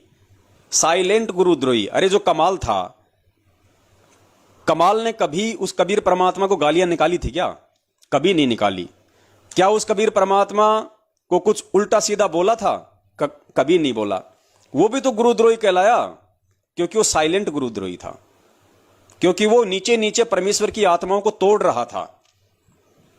वो उन आत्माओं को अपना शिष्य बना रहा था, वो गुरु बन बैठा था। जैसे वो संजय बन गया हिमाचल में, जैसे ये मैनेजमेंट वाले गांव गांव में इन्होंने अपने गुरु बैठा दिए। ये कहते हैं डीवीडी से तो गुरुजी नाम देते हैं। अरे डीवीडी से अगर गुरुजी नाम देते हैं तो डीवीडी को, उस सीडी को वहीं रखे रहने दो जहां रखी है। तुम उसको लैपटॉप में मत डालो, उस सीडी को तुम उसमें मत डालो वीसीआर में। उस सीडी को निकाल के टेबल पर रख दो ऐसे की ऐसे, देखते हैं देखिए वो सीडी अपने आप नाम देगी क्या? जब वो सीडी अपने आप नाम देने लग जाए, वो जो गोल गोल जो होती है वो कैसेट, उसको तुम टेबल पे रख दो निकाल के और सामने बैठा दो नाम देने वाले को। संत रामपाल जी नाम देंगे तो उस समय देंगे, और उस समय माना जाएगा जब वो डीवीडी अपने आप उठ के कैसेट में लग जाए और गुरुजी सामने मंत्र देने लग जाए। उस सीडी का कान तो तुम दबाते हो, उस सीडी के बटन तो तुम दबा रहे हो। तुम जब तक बटन नहीं दबाओगे, तुम जब तक यस नहीं करोगे, संत रामपाल जी महाराज जी कहां से बोल देंगे उसमें, टीवी में, लैपटॉप में? तो काम तो सारा तुम कर रहे हो, कान तो तुम मरोड़ रहे हो। वो अपने आप देने लग जाए नाम, जब माने कि हाँ संत रामपाल जी महाराज दे रहे, फिर तो हम भी लाएंगे भक्तों को भाई नाम दिलाने। गुरु जी नाम दे रहे हैं, तो ये घर घर में बैठ गए कमाल। अरे 650 साल पहले अगर डीवीडी होती, लैपटॉप होता, तो कमाल के सिर में क्यों कीड़े पड़ रहे थे क्या? वो भी डीवीडी से नाम देता, और डीवीडी से नाम देता तो भी गुरुजी उसको गुरुद्रोही बोलते आज। तो वो काम तो ये कर रहे हैं। आज डीवीडी की सुविधा हो गई, डीवीडी की सुविधा नहीं होती तो इनको ये खुद अपने मुंह से नाम देते आज, ये खुद अपने मुंह से नाम देते आज ये लोग। तो ये है साइलेंट गुरुद्रोही, और ये काल का लोक है भगत जी। यहां पे जो सत्य का प्रचार करता है उसी के ऊपर दोष आता है। अब बताइए हमारे गुरुजी क्या देशद्रोही है? अरे हमारे गुरुजी तो देशों का उद्धार करने के लिए आए हैं। देशों से ऊंच नीच, अमीरी गरीबी, राग द्वेष, लड़ाई झगड़े, मारपीट, चोरी जारी, काला बाजारी, लूटखोरी, भ्रष्टाचारी, बेईमानी, इन सबको खत्म करने आए हैं। सबको इंसान बनाने आए हैं, इंसान से देवता बनाने आए हैं। और ऐसे महापुरुष को लोगों ने देशद्रोही बना दिया। तो भगत जी ये विचार तो अब आप लोगों ने करना है। सरकार आपके गुरुजी को देशद्रोही कह रही, लोग आपके गुरुजी को देशद्रोही कह रहे, लेकिन ये निर्णय तो आपके ऊपर है। अब आप इस चीज का कैसे निर्णय करोगे कि आपके गुरुजी देशद्रोही है या नहीं है? ये आप निर्णय करोगे गुरुजी के सत्संगों से, और कोई तरीका नहीं है, वरना आपको कोई भी आपको भ्रमित कर देगा। अभी आपने मान लिया कि हाँ जी मेरे गुरुजी सही है, कल को किसी हरियाणा के आदमी से आपकी बातचीत होगी, वो कह देगा अरे यार तू किसके संपर्क में आ गया यार, किसके संपर्क में आ गया? रामपाल, अरे वो तो मेरे साथ में जेई की नौकरी करता था यार, जा रे यार, बीड़ी पीता था मेरे साथ वहां पे, बीड़ी इंटरवल में जब लंच होता था तो रामपाल बीड़ी पीता था मेरे साथ। अरे यार रातों को हम दोनों खेत में साथ साथ पानी देते थे, गेहूं में, हमारा खेत और उसका खेत बराबर में तो है। अरे यार अब इतनी बात कही, हम तो जीव है। अरे यार ये गुरुजी के गांव का यार झूठ क्यों बोलेगा यार? गुरुजी के साथ में नौकरी करता था, इसको क्या मतलब झूठ बोलने का? फिर हमारे मन में शंका हो जाएगी यार गुरुजी सही हैं या गलत है। फिर कोई सत्सेवक संपर्क में आ गया, फिर आपको वो प्रमाण दिखाएगा, सारी बातें दिखाएगा, फिर आपके अंदर आएगी हिम्मत, हाँ यार मेरे गुरुजी सही है, वो आदमी झूठ बोल रहा है, मेरे गुरुजी सही है। तो गुरुजी कहते हैं कि बेटा ये ज्ञान आधार नहीं है, ये तो पैंदे की तरह गोल गोल गोल गोल घूमते रहो, कोई उधर से ठोकर मारे तो इधर आ जाओ, इधर से ठोकर मारे तो उधर चले जाओ। गुरुजी ने बताया बेटा ये ज्ञान नहीं है। गुरुजी ने हमें गीता जी अध्याय नंबर 2 श्लोक नंबर 53 का एग्जाम्पल दिया। क्यों दिए गुरुजी ने सत्संग? एग्जाम्पल क्यों समझाए गुरुजी ने? रातों को 2-2 बजे जाग के गुरुजी अपनी नींद खराब करके हमें सत्संग सुनाते थे। कौन से दिन के लिए? आज के लिए। परमेश्वर अंतर्यामी थे, उनको पता था कि काल ऐसी परिस्थितियां पैदा करेगा, और उन परिस्थितियों में ही मैं अपने बच्चों के ज्ञान को निखारूंगा। मैं मेरे बच्चों के ज्ञान की परीक्षा लूंगा कि मेरे बच्चे मुझे कितना पहचान पाए, मुझे कितना समझ पाए, मेरे ज्ञान पे वो कितने दृढ़ हैं। इसकी पहचान दुख में होती है, संकट में होती है, परेशानियों में होती है, धर्म संकट की स्थिति में होती है। तो आज गुरुजी हमारी वो परीक्षा ले रहे हैं कि हम कितना अपने गुरुदेव को पहचान पाए, कितना गुरुदेव के ज्ञान को आधार बना पाए। इसीलिए हमें पूज्य गुरुदेव जी ने गीता जी अध्याय नंबर 2 श्लोक नंबर 53 को बड़े विस्तार से समझाया था। ये गुरु जी का सत्संग सुनो और फिर विचार करना कि आज हमें क्या करना चाहिए, आज हमने किस चीज को आधार बनाना चाहिए। गुरु जी ने कहा कि काल भगवान ने अर्जुन को कहा कि अर्जुन, तरह तरह के वचन सुनकर जब तक तेरी आत्मा और तेरा मन ये भ्रमित होता रहेगा कि क्या सही है क्या गलत है, उसने कहा मैंने मान लिया, उसने कहा मुझे उसकी बात अच्छी लगी है सही है, फिर किसी दूसरे ने कह दिया नहीं गलत है तो गलत है। तो कहा कि जब तक ये तरह तरह के भ्रमित वचन सुनकर तेरी बुद्धि एक जगह पे स्थिर नहीं होगी, जब तक तू एक जगह पे नहीं टिक जाएगा ये दृढ़ निश्चय करके कि हां ये सही है, तब तक तो गुरुजी कहते हैं कि तू योग को भी प्राप्त नहीं हुआ, अर्थात तू एक भगत भी नहीं बना। जब तक तू तरह तरह के भ्रमित वचन सुनकर एक जगह पे स्थिर नहीं हो जाएगा, तब तक तो तू भगत की श्रेणी में भी नहीं है। आगे की बात तो छोड़ दे। फिर गुरुजी ने कितना अच्छा एग्जाम्पल दिया। गुरुजी ने कहा कि जैसे कोई व्यक्ति है, उसको कहीं जाना है और वो रास्ते में उसको कोई टोक दे कि भाई तेरी तो ये दिशा गलत है, तू तो दिल्ली जा रहा है ना, तो दिल्ली का रास्ता तो इस तरफ है, तू इधर जा रहा है, तो वो भ्रमित हो जाएगा कि यार कहीं सही तो नहीं बोल रहा। तो अब उसको मापने का मेजरमेंट क्या है कि मैं सही हूं या मैं गलत हूं, मेरी दिशा सही है या गलत है, मैं सही हूं या फिर ये आदमी सही बोल रहा है। तो गुरुजी ने बताया कि उसका मेजरमेंट है मैप, मानचित्र। मानचित्र ही निर्णय कर सकता है कि तू सही जा रहा है या वो तुझे सही रास्ता बता रहा है। तो वो व्यक्ति तुझे मानचित्र दिखा के ये दिखा दे कि देख फिलहाल तू यहां खड़ा है और देख ये दिल्ली इस तरफ है और तू जा रहा है, वो जा रहा है तू बंबई की तरफ, तो फिर आदमी को विश्वास करना चाहिए कि हां भाई बात सही है और मुझे सही चलना है। और वरना तू जा रहा है ऐसे ही, सामने से कोई आया उसने कहा अरे कहां जा रहा है, जयपुर, अरे तो बावड़े इधर क्यों जा रहा है, जयपुर तो इधर है, मूर्ख है क्या। तो फिर हम क्या करेंगे, हम उस तरफ बोलेंगे। थोड़े 2-4-5 किलोमीटर गए, फिर कोई आया, बोल राम राम भाई जी राम राम, कहां जा रहे हो, जयपुर जा रहा हूं। जयपुर, अरे तो इधर क्या टिंडे लेने जा रहा है, जयपुर तो उधर है पीछे है, पीछे नहीं यार उसने तो कहा था कि इधर है, अरे बावड़े उधर है, मैं रात दिन जाता हूं सब्जी लेके आता हूं वहां पे मंडी से जयपुर से। तो वो सोचेगा यार सही है, कहीं ऐसा है ना इधर हो, फिर वो उधर हो लेगा, फिर कोई तीसरा मिल जाएगा। तो गुरुजी कहते हैं कि वो गेंद की तरह गोल गोल घूमता रह जाएगा, क्योंकि उसको दृढ़ निश्चय नहीं है, ना वो सोच समझ के चला है कि मुझे जहां जाना है उसका रास्ता क्या है। तो गुरुजी ने बताया कि उसकी उस भ्रमणा को कौन ठीक कर सकता है, मानचित्र, मैप। अब कोई व्यक्ति उसको मानचित्र दिखा दे कि तू देख यहां खड़ा है और जयपुर इस तरफ है, अब चाहे तुझे कोई कुछ कहे, उसके बाद वो व्यक्ति किसी की बात नहीं सुनेगा, क्योंकि उसने मानचित्र को अपनी आंखों से देख लिया। तो गुरुजी ने इस चीज को हमारे को बताया कि बल्कि भक्ति मार्ग में हमारा मानचित्र है ये सदग्रंथ, ये वेद, कुरान, पुराण, कबीर सागर, गरीबदास जी महाराज जी का ग्रंथ है, ये है हमारे मानचित्र। और ये मानचित्र इस भक्ति के विषय में क्या बता रहे हैं, कौन भगवान है, क्या भक्ति है। जब तक हम इनसे परिचित नहीं होंगे तब तक हम भक्ति विधि पे सही तरीके से नहीं टिक सकते। हमें कोई भी हमारे को भ्रमित कर देगा।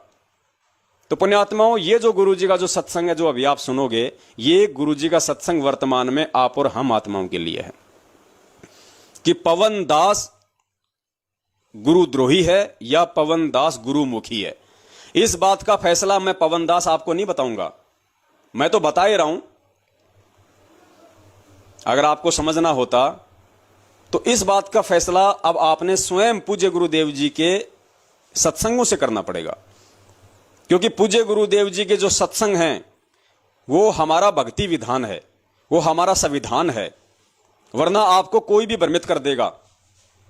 कल को आपको गुरुजी की बेटी कुछ कह देगी, आप मान जाओगे कि यार गुरुजी की बेटी है। फिर कोई सत्संग आपको गुरुजी के 10-10 वीडियो दिखाएगा, फिर आप कहोगे यार गुरुजी बोल रहे हैं सही है, कहीं गुरुजी की बेटी तो गलत नहीं बोल रही। फिर आपका पाकिस्तान का कोई कोऑर्डिनेटर आपको भ्रमित कर देगा, तो भगत जी ऐसे तो गोल गोल घूमते रहोगे और अपना समय और समा से इसी चीज को सोचने में बर्बाद कर दोगे कि कौन देशद्रोही और कौन गुरुद्रोही। तो हम तो भगत की श्रेणी में भी नहीं है, तो कम से कम पहले हम भगत तो बने। तो भगत जी, इतने दिनों से आप जो लाइव साध संगति के प्रोग्राम देख रहे हो, हमारे वीडियो देख रहे हो, हमारे विचारों से आप परिचित हो। गुरुद्रोही की जो परिभाषा गुरुदेव ने बताई बड़ी सिंपल है कि गुरुद्रोही गुरुद्रोही सब कोई कहे, गुरुद्रोही न चीन्या कोई, गुरु से बैर ईर्ष्या करे गुरुद्रोही कावे सोई। तो बताओ, जो गुरु का बैर करेगा, निंदा करेगा, चुगली करेगा, गुरु जी को गलत बताएगा, या वो खुद ऐसी कोई घटिया हरकत करेगा जिसके चलते उसके गुरु की बदनामी हो। तो भगत जी, हम सत्सेवकों ने ना तो भक्तों से कोई राजनीति करवाई, ना किसी की कोई सीबीआई जांच करवाई किसी गुंडे की, जैसे इन्होंने आनंदपाल सिंह की करवा दी। ना हमने हरियाणा की किसान रैली को समर्थन दिया, ना हमने हरियाणा की बीजेपी सरकार को समर्थन दिया, ना कांग्रेस सरकार को समर्थन दिया, ना हमने हरियाणा के जाटों को 5% आरक्षण के टुकड़े के लिए हम किसी सरकार के आगे उनके साथ मिलकर भीख मांगी हमने, ना हमने हरियाणा के जाट आरक्षण में 20-20 लाख 15-15 लाख के उनको चंदे दिए, ना हमने आनंदपाल सिंह की सीबीआई जांच के हमने चंदे दिए जो पुलिस एनकाउंटर में मारा गया, जो AK-47 रखा करता था बंदूक। अब बताओ भगत जी, अब गुरुद्रोही कौन है? बरवाला कांड में ना हमने भक्तों को कभी वो कमांडो बनाया, ना हमने गुरुजी के आदेश से हमने बरवाला कांड में किसी भगत को कमांडो बनाया, ना हम बरवाला कांड के बाद में हमारे ऊपर कोई मुकदमा है, ना बरवाला कांड के बाद हम कोई भगोड़े बन के घूम रहे, ना आज हम कोई पीले पर्चे निकाल रहे कि गुरुजी का ये आदेश आ गया, गुरुजी का वो आदेश आ गया, ना हम कोई गुरुजी के नाम से कोई फर्जी ऑडियो निकाल रहे। अरे भैया, ये कलयुग है भगत जी। ये भक्ति किसी ऑडियो के हिसाब से नहीं चलेगी, ये भक्ति किसी पीले पर्चे के हिसाब से नहीं चलेगी। अरे आप फिल्में देखते हो पाकिस्तान की, आप फिल्में आपने देखी होंगी पहले। एक फिल्म में एक ही आदमी है, उसका डबल रोल होता है। एक ही आदमी, एक ही शकल, आमने सामने खड़ा है, बातचीत कर रहा है, वो की वो भाषा बोल रहे हैं दोनों। ये कलयुग है, मशीनरी युग है, ऐसी ऐसी एप्लीकेशन है, आप किसी की भी आवाज निकाल सकते हो। ऐसे ऐसे मिमिक्री आर्टिस्ट हैं, एक ही आदमी 50 एक्टर की, 50 राजनेताओं की, यहां तक कि जानवरों की भी आवाज निकाल देगा। बिल्ली, कुत्ते, हाथी, घोड़े, गधे, सुअर, सबकी आवाज निकाल देगा। लोग तो ट्रेन की आवाज निकाल देंगे, हेलीकॉप्टर की आवाज निकाल देंगे, मालूम ही नहीं पड़ेगा कि आवाज है किसकी। तो भाई ये कलयुग है। काल ने ये सारे सिस्टम इसीलिए चलाए हैं, हमें भ्रमित करने के लिए, हमारे को भ्रमणाओं में रखने के लिए। लेकिन एक आवाज ऐसी है जो दुनिया का कोई माई का बाप नहीं निकाल सकता, और वो आवाज है गुरुजी का सत्संग, गुरुजी का भक्ति विधान, गुरुजी के वचन। वो कोई दूसरा व्यक्ति नहीं बता सकता। गुरुजी ने जो परिभाषा बता दी, जो गुरुद्रोही की, देशद्रोही की, एक अच्छे भगत की और एक बुरे भगत की, एक 40 साल वाले भगत की और 4 साल वाले भगत की, वो दुनिया का कोई आर्टिस्ट, कोई मिमिक्री वाला शास्त्रों में से निकाल के नहीं बता सकता। तो बस वही हमारा आधार होना चाहिए। गुरुजी का सत्संग ही हमारे लिए सबसे बड़ा शास्त्र है, सबसे बड़ा प्रमाण है। उसके अलावा हमने किसी भी जीव की बात पे यकीन नहीं करना चाहिए। कोई यदि मेरे जैसा 2 कौड़ी का जीव यदि कोई बातें किसी को बोल रहा है, बता रहा है, तो भैया अगर आप गुरुजी की मर्यादा में हो, गुरुजी के आपने यदि सारे सत्संग सुने हुए हैं, आपने यदि ज्ञान को आधार बना रखा है, तो आप तुरंत कैच कर लोगे कि ये भाई कौन सी बात सही बोल रहा है, कौन सी बात ये गलत बोल रहा है। और जो सही होगा उसको ग्रहण कर लो, जो गलत है उसको छोड़ दो। मालिक की वाणी भी है ना, साधु ऐसा चाहिए जैसे सीप सुहाए, सार सार को राख ले, छाड़ दे या सार, ऐसी कुछ वाणी है मालिक की। अरे कुछ भी आ रहा है, अरे जो सार है, जो हमारे मतलब का है, जो गुरुजी के ज्ञान आधार से है, उसको स्वीकार कर लो, बाकी छोड़ दो। लड़ाई झगड़ा करने की क्या आवश्यकता है? बस हो गया। मैं चाहे गुरुद्रोही हूं, चाहे मैं गुरुमुखी हूं, आपको इससे कोई फर्क नहीं पड़ना चाहिए। ये गुरुद्रोही क्या बात बोल रहा है, अगर वो बात आपके जीवन में काम आ सकती हैं, और वो बातें यदि गुरुजी के विधान के अनुसार हैं, गुरुजी के भक्ति के अनुसार हैं, तो उनको स्वीकार कर लो भाई। अरे कोई अच्छी बात अगर कोई शराबी बता रहा है, अगर कोई मांसाहारी बता रहा है, अगर कोई अच्छी बात यदि कोई वो कसाई बता रहा है, तो उसका भी समर्थन करना चाहिए, उसका भी यश करना चाहिए कि हाँ बिल्कुल सही बात बोल रहा है। ऐसा नहीं कि ये तो कसाई है। अच्छाई और बुराई भगत जी सबके अंदर है, तो हमने उस चीज को ग्रहण करना है जो गुरुदेव ने बताया। जैसे हंस होता है, सारस, सारस नाम का एक पक्षी होता है, उसको एक गॉड गिफ्टेड एक उसको एक है कुछ ऐसी पावर। गुरुजी कहते हैं कि उसको एक पात्र के अंदर 1 किलो दूध और 1 किलो जल, पानी, दोनों को मिक्स कर दो, 1 किलो दूध और 1 किलो पानी को। तो गुरुजी ने बताया कि वो ऐसा पक्षी है, उसको परमात्मा ने ऐसी वो दी है उसको टेक्निक, वो पानी पानी छोड़ देगा 1 किलो और दूध दूध 1 किलो पूरा पी जाएगा।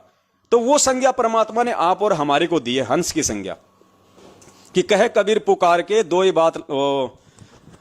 मालिक की वाणी है कि कहे कबीर सोए जन मेरा, कि मेरा वो ही भगत है जो नीर खीर का करे निवेरा, जो सच और झूठ, सार और असार, नकली और असली, इन दोनों के अंदर पहचान कर लेगा और फर्क महसूस कर लेगा।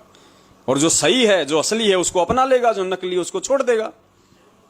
अरे आप जी मार्केट में जाते हो, कोई समोसे कचौरी खाते होंगे कभी, और उसमें यदि कोई अगर वो तिनका वगैरह आ जाए तो क्या तिनके को भी खा जाओगे? उस तिनके को निकाल के साइड में डाल देते हो ना। लेकिन ये थोड़ी कि उस तिनके को तुम गालियां निकालने लग जाओगे, उस तिनके को तुम निकाल के चप्पल वहीं पे पीटने लग जाओगे। अरे जो हमारे काम का नहीं है, जो खाने का नहीं है, उसको निकाल के फेंक दो। लेकिन जो खाने का है, उसके अंदर जो मटर है, जो आलू का जो उसके अंदर मसाला है, सूप है, वो तो खाओ, बाकी निकाल के फेंक दो कचरा। तो पवन दास जो बात बोल रहा है, या दूसरा भगत भाई बहन कोई बात बोल रहा है, या मैनेजमेंट वाला कोई बात बोल रहा है, हम तो ये नहीं कहते कि तुम उनके वीडियो मत देखो, खूब देखो, मैनेजमेंट की सारी बातें सुनो, मैनेजमेंट के सारे वीडियो देखिए। देखोगे नहीं तब तक तुम्हें मालूम कैसा पड़ेगा कि हम सत्सेवक सही बोल रहे हैं या मैनेजमेंट सही बोल रहा है। तो दोनों तरफ की बातें सुनो, तभी हम जज बनेंगे, तभी हम परमेश्वर की वाणी के अनुसार हम एक भगत कहलाएंगे। कि कहे कबीर सोए जन मेरा, जो नीर खीर का करे निबेरा। और दूसरी वाणी में परमात्मा ने कहा कि भैया पक्षा पक्षी के कारण सब जग रहा बुलान। पक्षा पक्षी, पक्ष और विपक्ष, गुरुदेव ने कहा कि ये पूरी दुनिया पक्ष और विपक्ष के चलते भूल में पड़ी है। पक्षा पक्षी के कारण सब जग रहा बुलान, निष्पक्ष होके हरि भजय सोहे सतगुरु सुजान। सोहे संत सुजान, कि मेरे इस मार्ग में पक्ष और विपक्ष से दूर होके जो निष्पक्ष होके जो मेरी भक्ति करेगा। अब निष्पक्ष कौन होगा भगत जी? निष्पक्ष वो होगा जो ज्ञान आधारी है, निष्पक्ष वो होगा जो सही और गलत का फैसला करना सीख गया, निष्पक्ष वो होगा जो पहचान करना सीख गया कि कौन मेरा गुरु भाई है और कौन मेरे गुरु का द्रोही है, कौन सतगुरु एजेंट है, कौन काल का एजेंट है। तो ये निर्णय करेंगे तब तो हम भगत बनेंगे। अब अभी तक यदि हम यही निर्णय नहीं कर पाए, इतने ऑडियो वीडियो सत्संग सुन के, ये दास जो राम कहानियां सुनाता है सारी गुरुदेव के ज्ञान आधार से बताता है, गुरु जी के सत्संगों को सामने रखता है भगत जी। अब बोलना तो मेरी मजबूरी है, अगर गुरु जी के सत्संगों को सीधे सीधे अगर हम उनको समझ जाते तो मुझ दास को फालतू में अपनी जीभ दुखाने की क्या आवश्यकता थी भगत जी। लेकिन वो सत्संग हमें क्या कहना चाहते हैं, गुरुदेव सत्संग के माध्यम से हमें क्या समझाना चाहते हैं। अब गुरु जी ने बताया कि बच्चा स्कूल में जाता है तो माँ बाप ने उसको पुस्तकें तो लाके दे ही दी। अब वो बच्चा ही अगर इतना ज्ञानी होता तो स्कूल जाने की जरूरत क्या थी, पुस्तकों को घर पे पढ़ लेता कि इसका क्या मतलब है। लेकिन वो नहीं निकाल सकता मतलब, इसलिए वो बच्चा स्कूल में जाता है, वहां पे उसको टीचर पढ़ाते हैं। तो इसी प्रकार जितने भी जो ये धर्म ग्रंथ हैं, गीता, वेद, कुरान, पुराण, ये यहीं थे, हमारे घर में रखे थे। कहीं भी जाओ मार्केट में 150 रुपए की लिया, कौन सी बड़ी बात थी।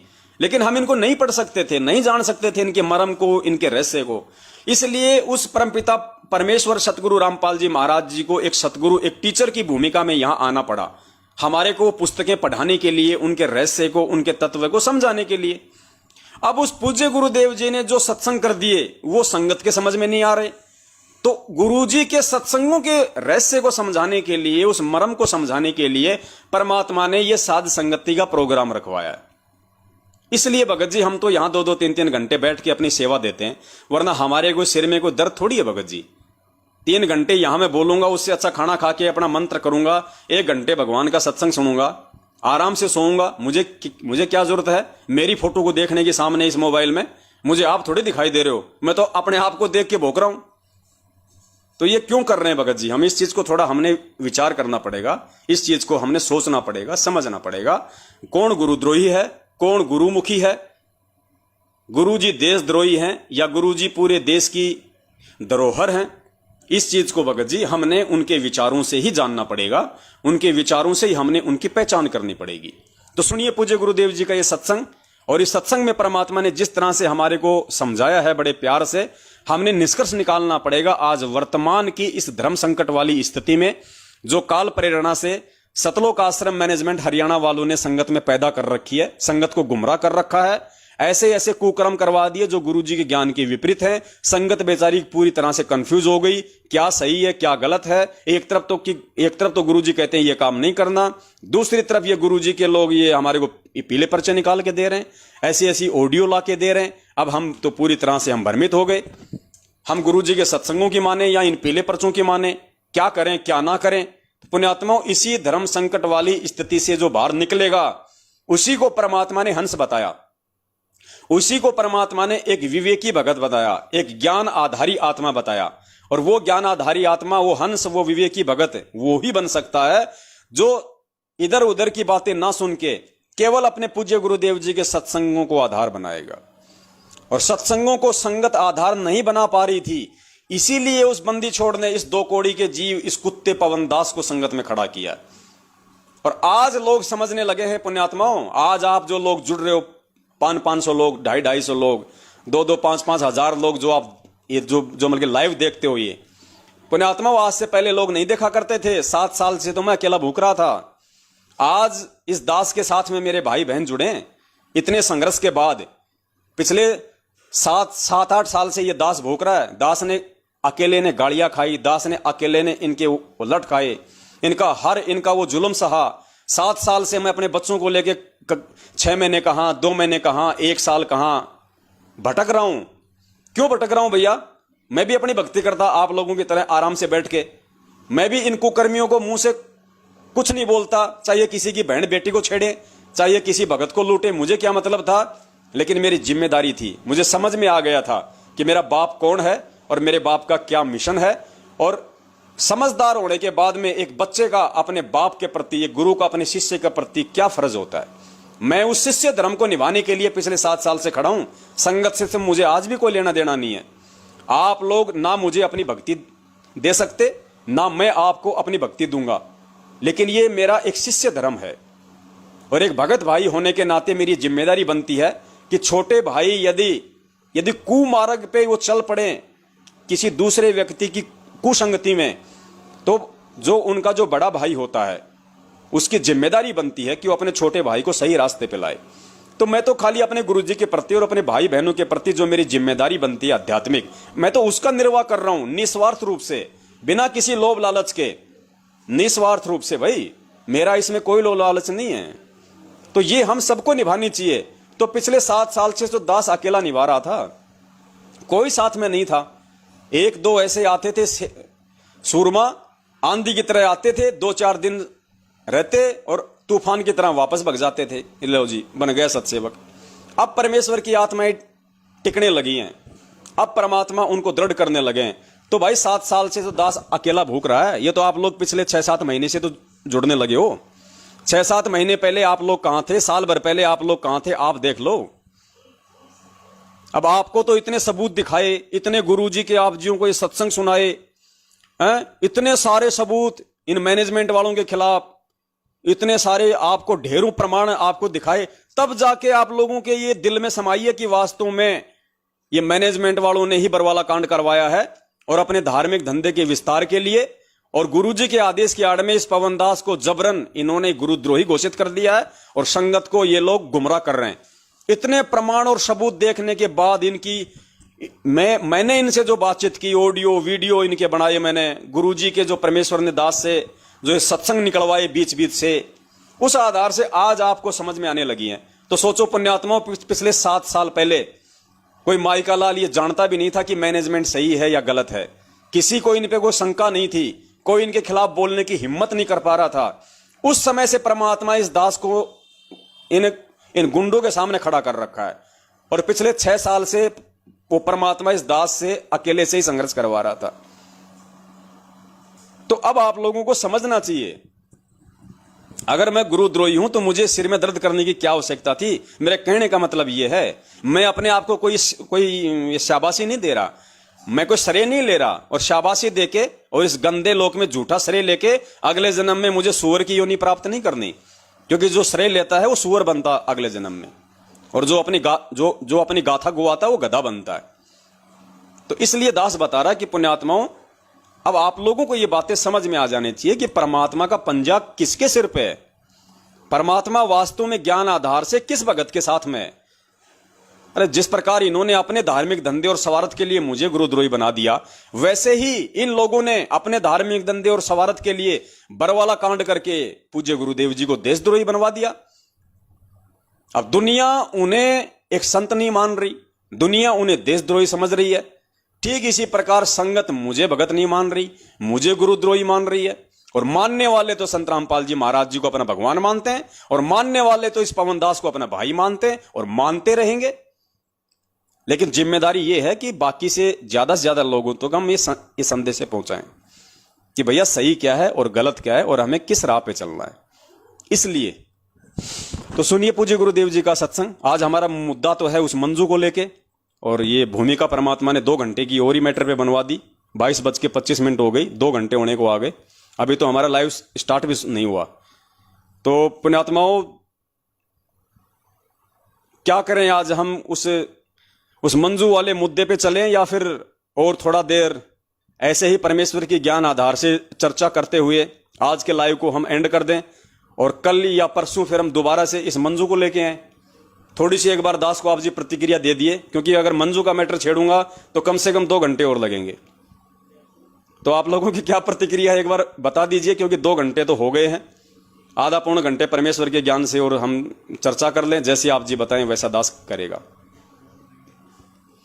दास आपके कमेंट्स का इंतजार कर रहा भाई।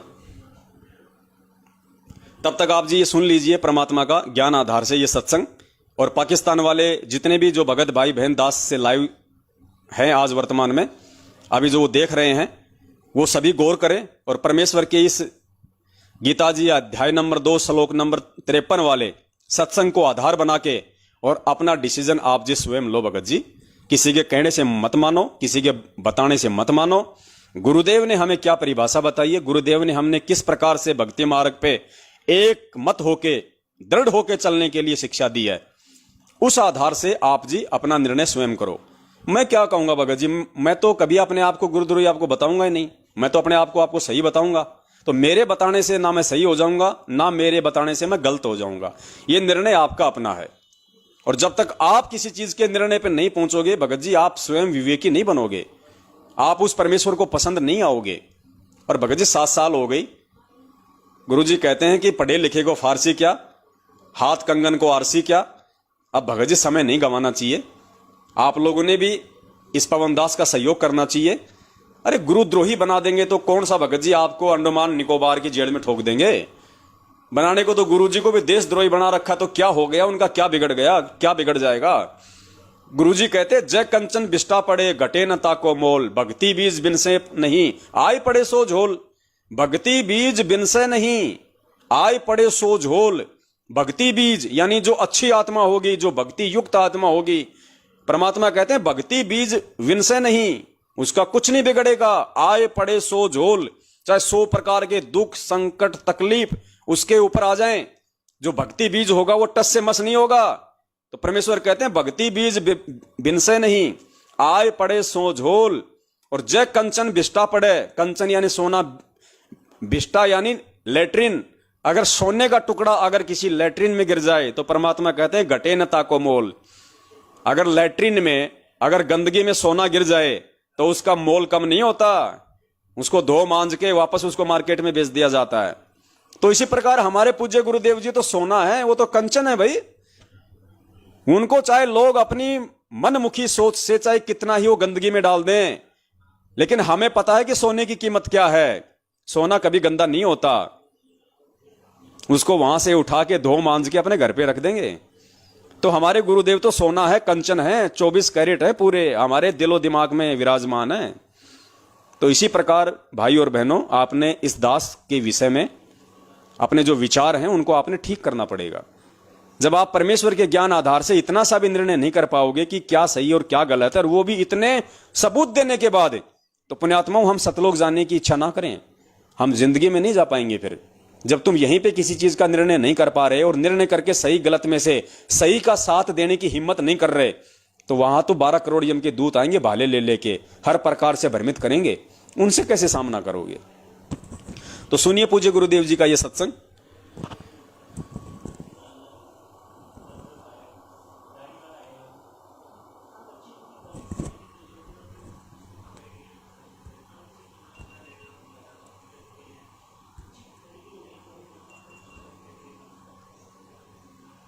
जब तक हम जागृत नहीं होंगे, स्वयं अपनी आंखों नहीं देखेंगे सदग्रंथों को, हम निर्णय कैसे करेंगे कौन गलत है कौन ठीक है।